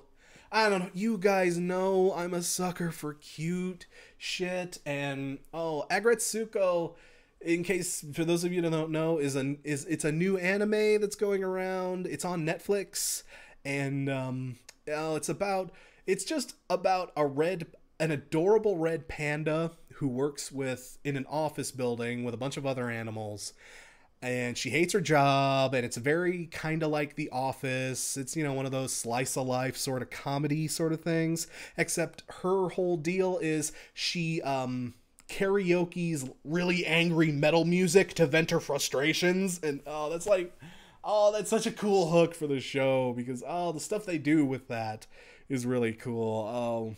I love the yoga trainer. I absolutely love the giant big kangaroo that just is like, protein. That's my spirit animal right there. No, I like Agretsuko. That's right up my alley. I'm into that.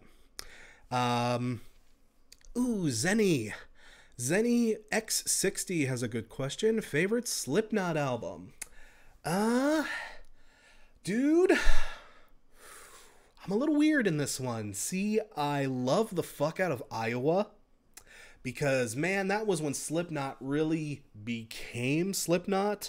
And, you know, I love Iowa because at first, I remember when Iowa first came out, a lot of people hated that album when they first heard it. A lot of people were screaming sophomore slump when Iowa came around. I liked it, and time has definitely done a lot to redeem Iowa. I love Iowa, but I also really like Volume 3, the Subliminal Verses, because they took it, they basically did an album that was just the exact opposite of Iowa, basically a reactionary sort of turn away from Iowa, but they still made it really, really good, and they made it work, and just, like Slipknot were one of those bands that was just, man, they were able to recover from a bad situation and make it really, really good. So good, in fact, that what was originally considered a bad situation ended up becoming a classic in hindsight, you know? So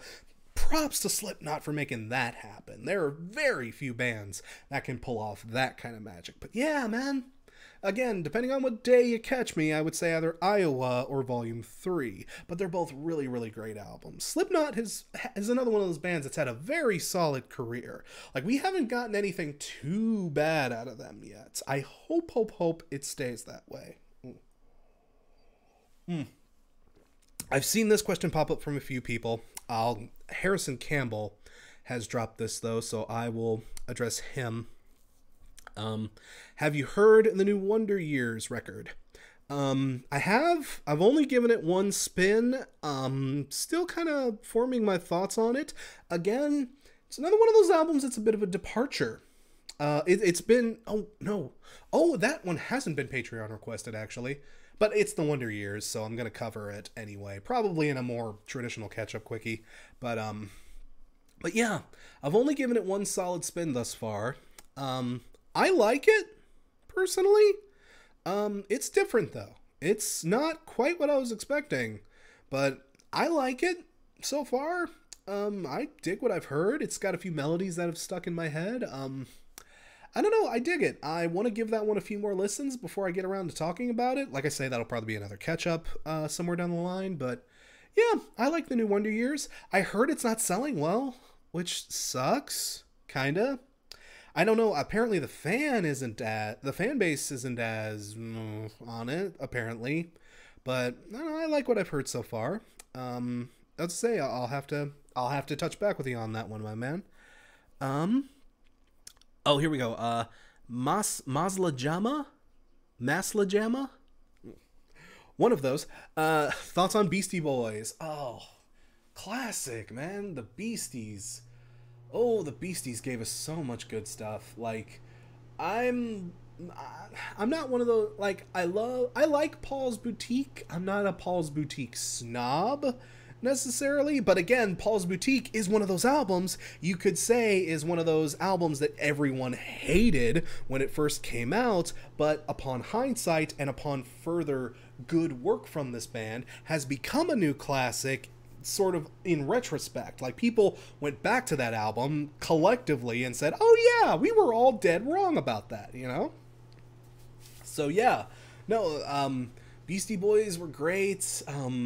I love License to Ill just for how stupid it is, but I love all their 90s stuff too, when they went more sort of bohemian, more sort of New York Vogue, and like fucking Hello Nasty is a great album. I love Hello Nasty. And To the Five Boroughs had way more. To the Five Boroughs had more stuff on it. I thought To the Five Boroughs sort of got a meh thing, I remember at the time, a meh reception at the time, but I remember liking it pretty well. Check It Out is a great song. I don't know. About to say, lots and lots of good stuff from the Beasties. I love the Beasties. Hopefully we'll get a chance to talk about them at some point, but oof, I don't know where I'd fit in the Beasties necessarily. Maybe we'll get around to that. Another super pledge from Toon Dude. Thank you very much. Do I still play Overwatch? Matt Heffy does. Guys, I am so behind on Overwatch. It's ridiculous. I have not been playing Overwatch. I probably haven't played Overwatch in a good solid 6 months. I've been too busy. I didn't fall out of love with the game or anything. I've just been too goddamn busy to play. Like, I missed out on everything. I have not played since Doomfist first premiered, so that probably shows you how long it's been since I've played. But yeah, I really need to put that back on and to devote some time to it. But like I say, I don't have time to necessarily. Right now, as far as gaming goes, I'm playing the new God of War, and like I've already mentioned, that game has so much stuff to it that I can't. I don't even know if I'm halfway done with God of War yet, you know? That game is just so much stuff to it, you know? It's so big. It was way bigger than I was expecting it to be. So, plus I also just recently picked up Persona 5. I want to get around to that sometime. That was one of the biggest games of last year. I never got a chance to play. I really want to get around to that, but no, for as much as, you know, speaking as a guy for, you know, whom one of Overwatch's stupid characters was a part of my show for such a long time, I honestly haven't played it in a hot minute. You know, I need to get back into that. I've heard they've added a lot of cool new stuff. Like I say, I haven't had a chance to play Moira or Brigitte or play any of the new levels that have premiered. Ugh, I'm such a basic bitch, guys. I don't know what else to tell you. Dank Gaming 43. What's your favorite Limp Bizkit album? Death. The Sweet Embrace of Death. That is my favorite Limp Bizkit album. Limp Bizkit, man, just... There are, you know... Man, I've said this before, but man, there is a good band. No, the people who play the instruments in that band are really goddamn talented. There is a good band that is just absolutely poisoned by a horrible front man. Just...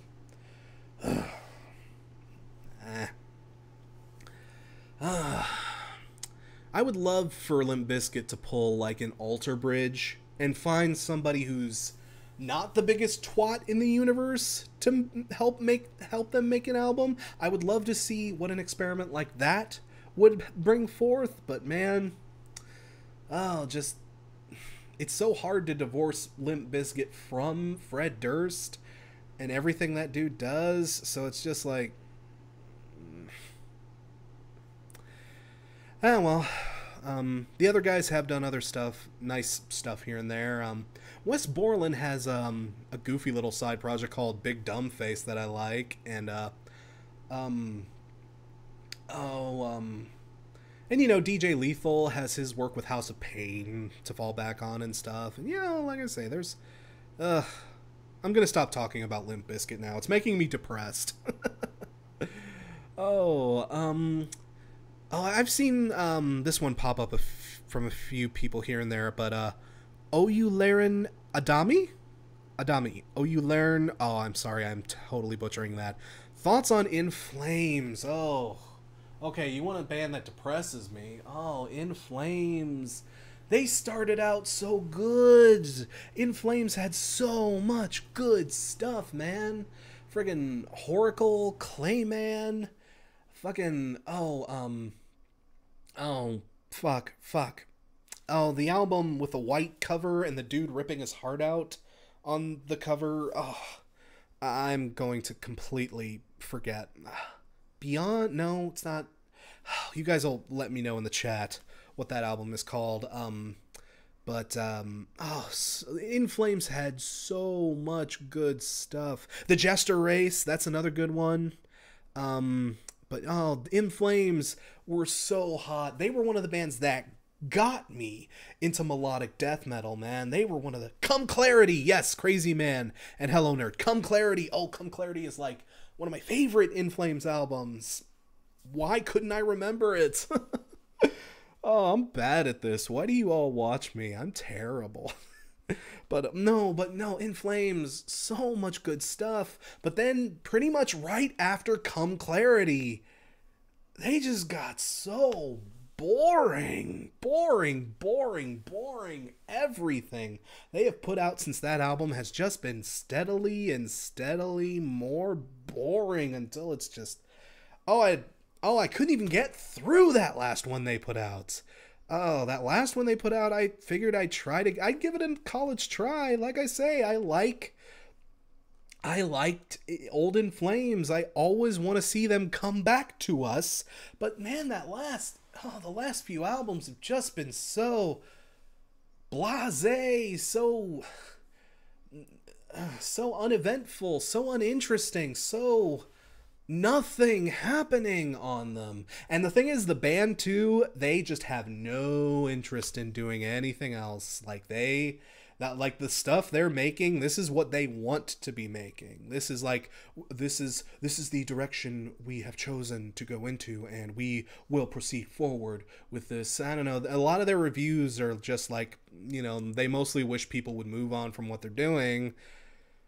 It's like, well, dude, you ain't giving me much of a reason to move on from what you're doing. So, I don't know. I wish In Flames would just come back to us in a way that isn't snooze-inducing, but I know that probably will never happen. At least we got the good stuff we got, you know? That's nothing to, you know. It could be worse. At least we got good stuff out of them at some point, you know? Again, I will always love... you know, the stuff that we did get from them. Another super chat. Thank you very much, Air Shots. Oh, thoughts on Judas Priest. I already answered this one earlier, but I love Judas Priest. More of a Maiden guy, personally, if we're going to talk that. But yeah, Priest has lots of great stuff. Living After Midnight. Oh, and fucking... Painkiller is one of the coolest karaoke songs out there. Just because it's so goddamn ridiculous to see people perform Painkiller and to give it the old college try yourself, because that song, that is so ridiculous. It's so ridiculous, but it's goddamn ridiculous, but it's still a blast. It's an absolute treat of a song. And it's metal as fuck, and it's enjoyable. But it's goddamn ridiculous because he's singing it. It's such a weird register. Oh, God.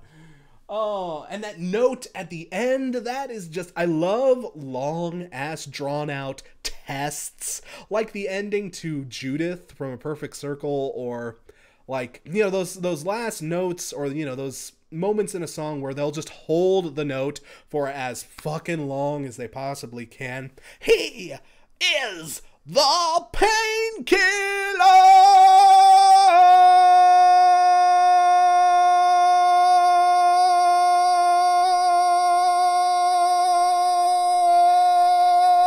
Passes out. Like, oh god. I forget, I think he holds that goddamn note for something like 20 seconds or something. It's goddamn ludicrous. But no, I like Judas Priest. I hope that kind of answers your question. I do really enjoy Judas Priest. Again, their new album's been Patreon requested. Can't wait to talk about it. I got good things to say about that album. What else do we have here? Oh, okay, I've seen Grant Unruh request this a few times. Well, favorite Slater-Kinney album, I'll answer that first. Tough call, but I do really love No Cities to Love. I would say either No Cities to Love, No Hands on the Bad One, or Call the Doctor. I don't know, depending on what Slater-Kinney era we're talking. I would say those are some of my favorites, but I've seen your other question here. Thoughts on Plus 44 or Local H? I don't have too many thoughts on Plus 44, except that I remember back in the day I gave it a try. I wasn't as impressed by it. I don't know, this is probably a little weird, speaking as someone who likes the Tom DeLonge less Blink-182. I figure, you know, Tom DeLonge is my least favorite part of Blink-182. I figured I'd really like Plus 44 because, oh, hey, it's Blink without Tom's bullshit. Oh, okay, I bet that's pretty cool. I don't know, I don't remember it being too interesting, really. I wasn't terribly sold on it. And Local H, they're okay. Like, I remember, everybody remembers Bound for the Floor. They had a few decent songs here and there. Local H was another one of those weird kind of late 90s experimental kind of rock acts that we got. I don't know, it was interesting for the time. I will say Local H is a more interesting duo than a lot of the other duos I've had to review in recent memory. So yeah, that's to say I can get behind, when I'm in the right mood for it, I can get behind some good Local H. When I'm in a nice 90s nostalgia trip, you know, I'll listen to them. I'll put them, Cake, Butthole Surfers, and like some Mudhoney or something on like a playlist and just let that roll. I'd be down for that. Toon Dude with another super pledge. Thank you very much. Excited for the new Soilwork album? Yeah, sure. I bet it'll be pretty good. Soilwork are real workhorses, if you'll excuse the pun, but yeah, they really have been putting out a lot of stuff, and they've been putting it out like super quickly. Like, but yeah, it's still been pretty good regardless. So yeah, man, those dudes work really goddamn hard to get that music out, but you know, the results still show. They're still putting out good stuff. I bet the new Soilwork will be pretty goddamn solid. I'm looking forward to it. Bonzo E, thoughts on wrestling? I watched a lot of wrestling back in the Attitude Era. Well, for me, it was more, my parents wouldn't actually let me watch WWF back in the Attitude Era. I was still really young, but I did watch I would sneak WWE all the time, but I had to watch a lot of WCW back in those days. And WCW, like, I watched a lot of WCW, excuse me, during the NWO period, back when that was first becoming a thing, and that was some really good stuff. I do remember like a lot of that. I fell head over heels in love with the NWO Wolfpack, if anybody remembers that. They had that cheesy ass rap intro, and I was always a big fan of Kevin Nash, so, you know, they were headed by Big Sexy Kevin Nash. You know, he was super cool. Like, but yeah, I watched a lot. I was a big NWO Wolfpack kid. Yeah, so much so that even my friends in high school, I used to wear NWO t-shirts all the time. I had the NWO logo and one that was literally just a wolf's head on a red background. But yes, I wore so much NWO merch back in the day. People actually called me Wolfpack. That was that was my nickname. I had that nickname long before Zach Galifianakis did in The Hangovers. So. No, but I watched a lot during that time, and I stopped watching around when WCW started making really shitty mistakes, and added like around when the merger happened was around when I stopped watching right around the end of WCW and right around the merger. When the merger happened, it just wasn't that interesting, so I stopped paying attention. I've kept beads on it here and there in places. I still don't watch it regularly, but I'll like pay attention. I'll like check in and see what's going on, from here to there. Pretty much all I could tell you about wrestling these days is Asuka seems pretty cool as far as the women's division go. Like, man, that girl can wrestle like a motherfucker. I love her. I love her gimmick. Shinsuke Nakamura is really super cool. I really like him. Well, I liked him in NXT. I've heard they've been kind of botching his progression to the main game. But Shinsuke has been doing cool stuff. I can't stand Bobby Roode. I know people like Bobby Roode, but I don't like Bobby Roode. Whatever. I don't know. I don't know. I don't like Bobby Roode just seems like discount Ric Flair to me. I don't know, man. You ain't the Nature Boy, you'll never be the Nature Boy, so I don't know. That's just my hang up, I guess. I don't know. He's a fine wrestler. He's a fine wrestler for what he is, but I don't like his gimmicks and shit. And that, and I have no idea why Vince is pushing Roman Reigns. Why, Vince? Nobody wants Roman Reigns. I don't follow wrestling, and even I don't want Roman Reigns to be the top guy. Why are you pushing him as the top guy? Like, can that be over soon? Ugh. I don't know. Y'all probably don't... I don't know. That's all I'll say about wrestling. I'll leave it at that. Y'all probably don't really care too much about my opinions there. But, okay, another Toon Dude, thank you very much. Oh, come on, dude. You spent $2 on that.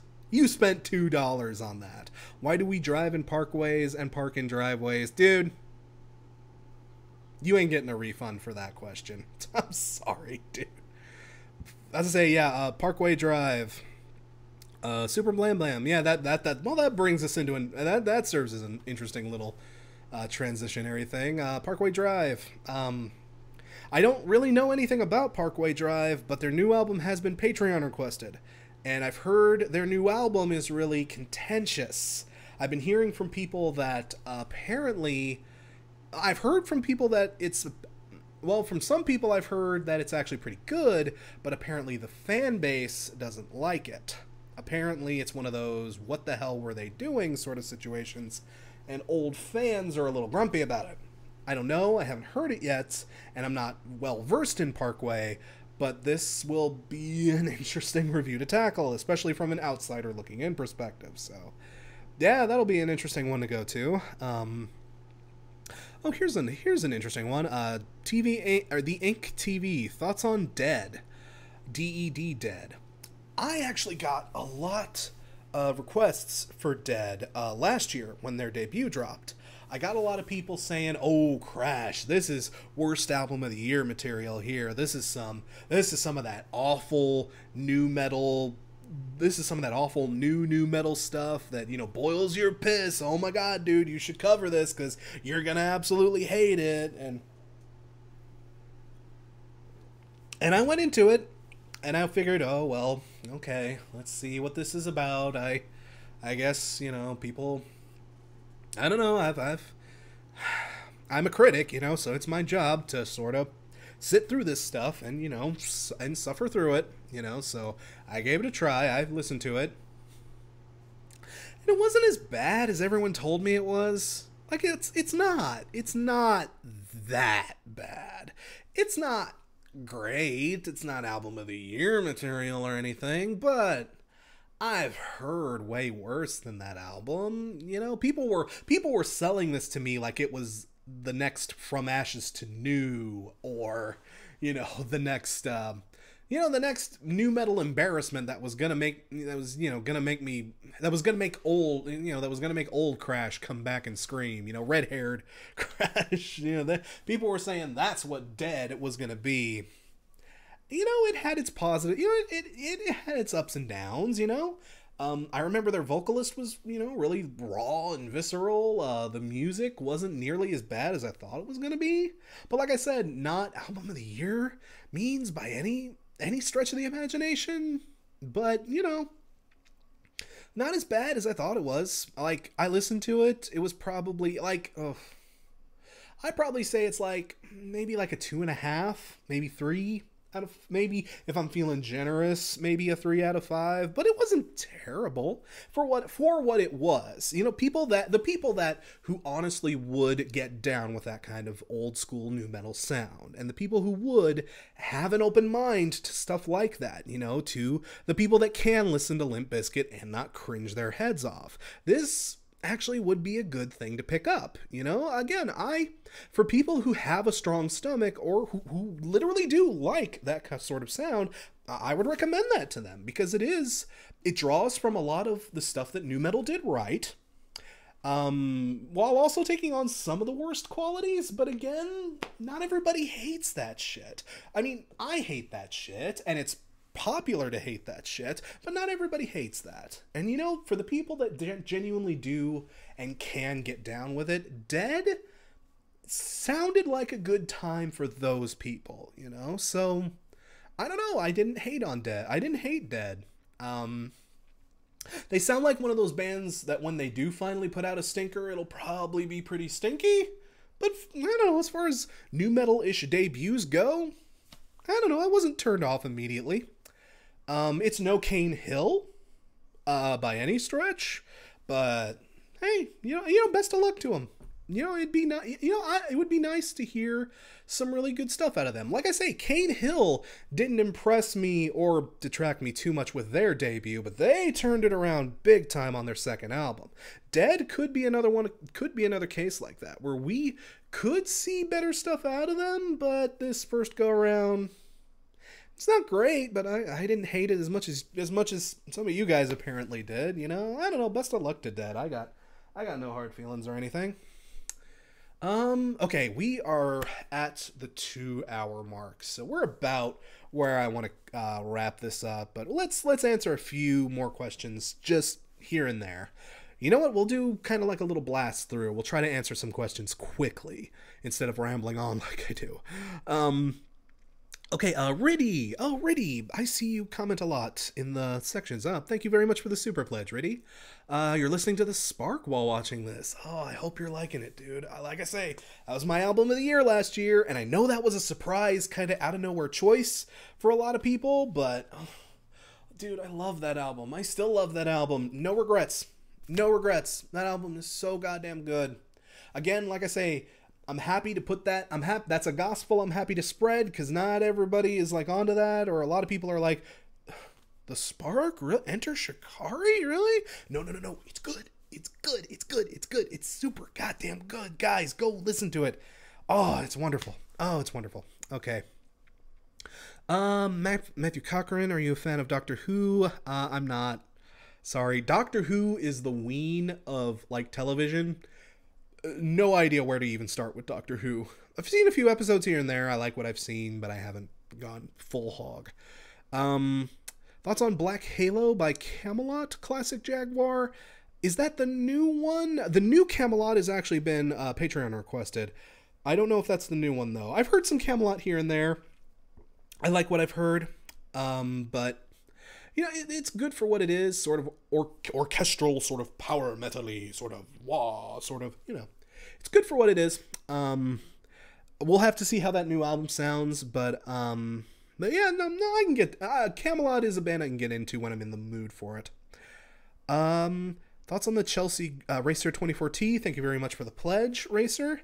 Thoughts on the Chelsea Grin situation?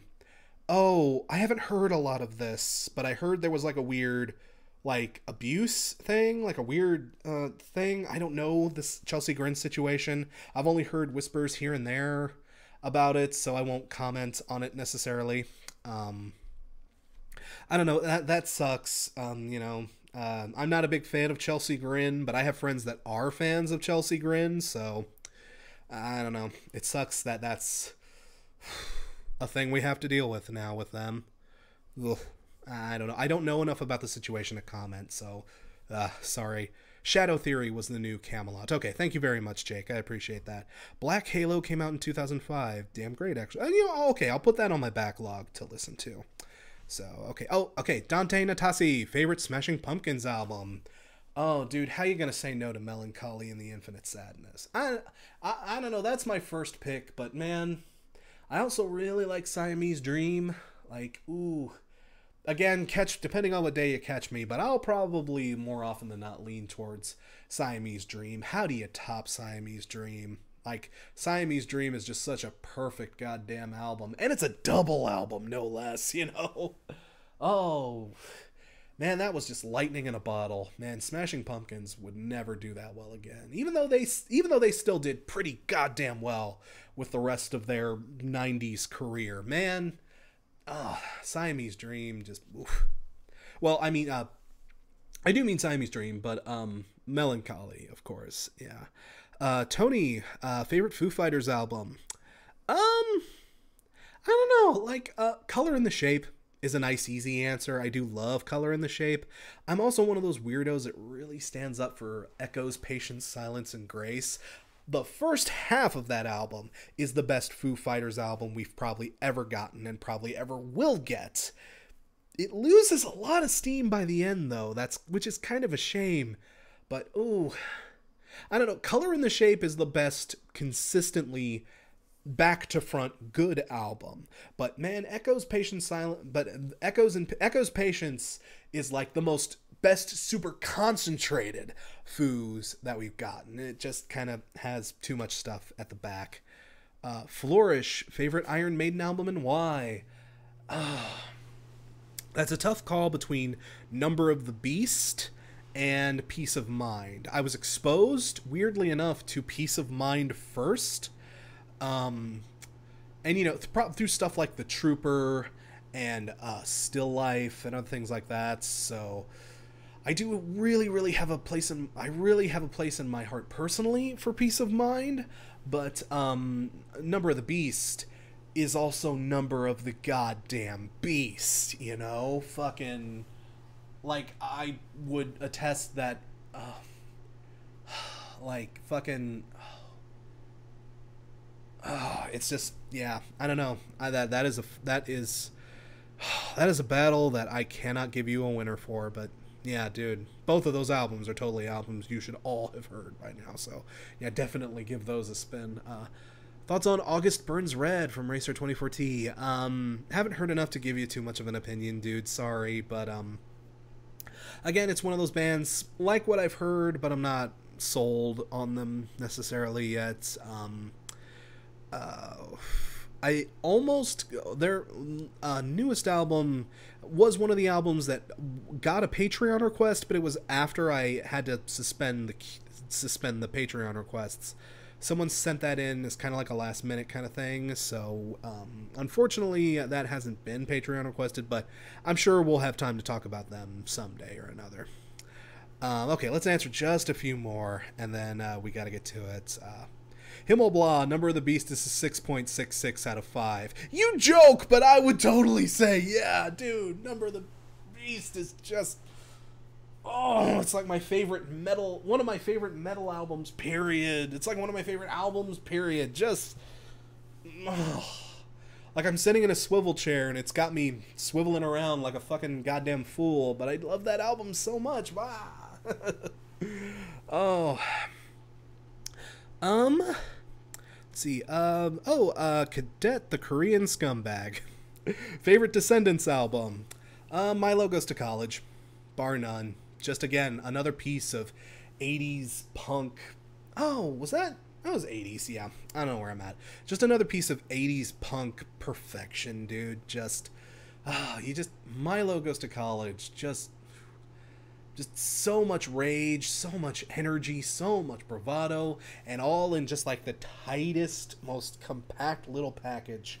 Like, again, it's one of those albums like the Minor Threat EPs and like all the other stuff that was, and then the Minutemen's catalog, stuff that's just so concise, so densely packed, so just small and bites, small and morsel sized, but just packs so much of a punch, you know.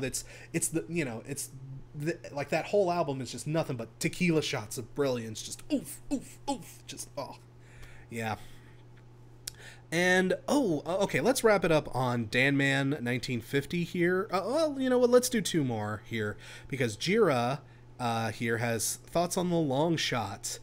I listened to The Long Shot, guys. I listened to it after I finished GDR4 because, you know, a lot of people were asking for it. I didn't even realize The Long Shot was a thing until I was like about halfway through GDR4 and couldn't really, you know, step away from GDR. So yeah, The Long Shots, Billy Joe Armstrong's new side project. I listened to it. Like, whatever. It's okay. It's okay. Like, I don't despise it or anything, but there's just not a lot going on there that has me all that interested, really. It's, you know, it almost sounds like it has kind of a weird classic-y rock kind of feel. Like, it almost sounds like Billy is trying to pull off Uno again with some of the stuff he's doing on that album. And like, Billy, that's just, I don't know, Billy, no matter what you do, that sound is just not going to work out too well for you, dude. Like, like, I don't despise it, but it's a very whatever sounding record. It doesn't give me much reason to care about it. It's, like, again, I don't hate it, but again, it's sort of like, you know, if Billy Joe insists on making this kind of rock music, if he just has to do this no matter what, if we just have to have this, if this is just something Billy has to get out of his system, I'd rather it be through like a side band or a side project than on Green Day proper. So, you know, I can forgive that, you know. It's not my thing. I ain't really into it. Maybe we'll go more into that somewhere before the year is out. Maybe I can cover that in the catch-up, but I don't know. I'll probably lose interest in the damn thing, and probably so will a lot of you before the year is out, because there's just a very whatever album. It just has nothing much to talk about. Actually, Racer24T, I'll answer another one of your questions here for Motionless in White. Same thing.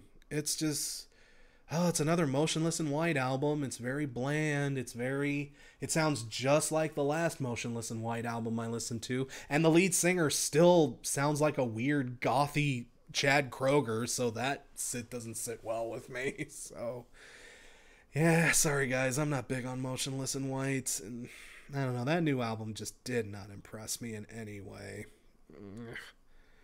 Yeah. Okay, let me answer one more here. Let me see what else we got. Okay, we'll wrap things up on Tony 1027. You were the last question I saw, so we'll wrap things up on your question. Oh, but before then, Cecilio, thank you for introducing me to McCafferty. Thank you. Hey, I'm happy to oblige, dude. Like I say, McCafferty was a band someone introduced me to through like a Patreon request. So yeah, again, I was happy that came across my desk. No, McCafferty's a fairly new discovery for me too, so I'm glad I could spread the love on that. So yeah, shame they broke up. God, right as myself and a lot of other people start getting into them, they go and break up on us, which sucks pretty bad. But I don't know, like, well, apparently, you know, their lead singer had some health issues, and he really just did not enjoy being on the road, and it was affecting his health. And you know what? Health comes first. You know, you gotta take care of yourself, because, I mean, if you don't, then that will rub off on other people in other ways, and that can be very destructive, both to yourself and other people. So I understand. Like, dude, I hope he's fine. I hope the rest of the band are okay. I hope they're doing well. I hope they're healthy. I hope they're doing all right with everything right now. But hey, at least I even mentioned that in my review.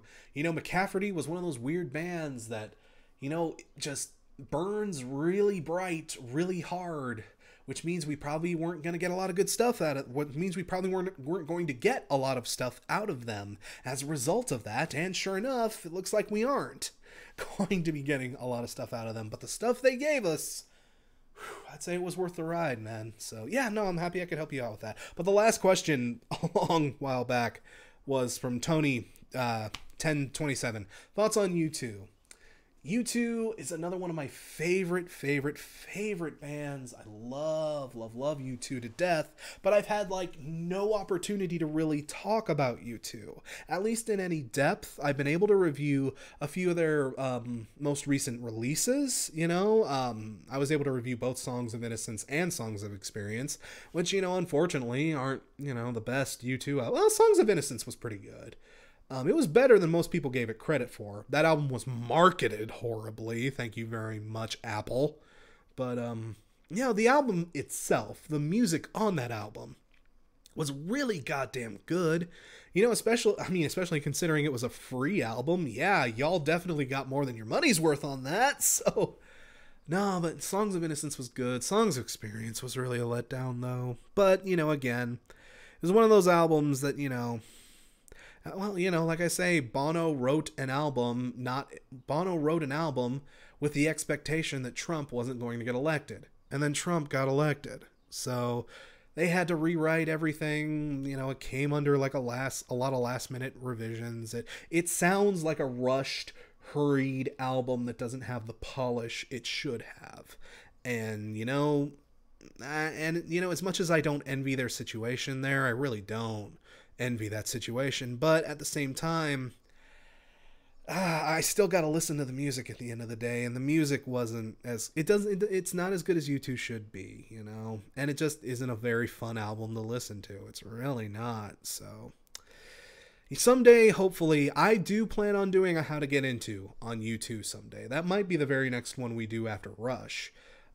Actually. So, yeah, U2, they're another one of those bands I've kept on the back burner for way too long. I love Rush. I love U2. Well, I love Rush too. But I love U2 so goddamn much. It sucks that I haven't had the chance to really full nerd the fuck out on them like I've been wanting to do forever. So, yeah, there will be a How to Get Into on U2 somewhere down the line. Okay, and guys, we've been at it for about 2 hours and 15 minutes now. Thank you all very, very much for tuning in, for jumping on for this. This was fun. This was really this was cool. This was really simple. Like I say, I'm usually more comfortable doing this when I have some kind of gimmick or something I can kind of fall back on. But no, this was fun. We'll have to do this again sometime. Just a nice, chilled out, relaxing kind of, hey, let's just answer some questions, lay the fuck back, just chill out in the cut for a couple hours and just relax. This was nice. I'm glad that, the big, massive monster fuck off horror projects are done so that I can devote time to cool, little more intimate, little smaller stuff like this. This is nice. Let's do this again sometime, okay? This was cool. And thank you all very much for coming around, chipping in. So many super pledges, man. Y'all are too goddamn generous. Oh, but thank you all very much. And guys, thank you for tuning in. Thank you for everything you've done for the show. And about to say, again, guys, have a lovely weekend. Have a great Cinco de Mayo. Have a great time. I'm bad at closing shit out, so I'll just say, guys, thank you very much for tuning in. And remember, the only opinion that really matters is your own. Cheers, guys.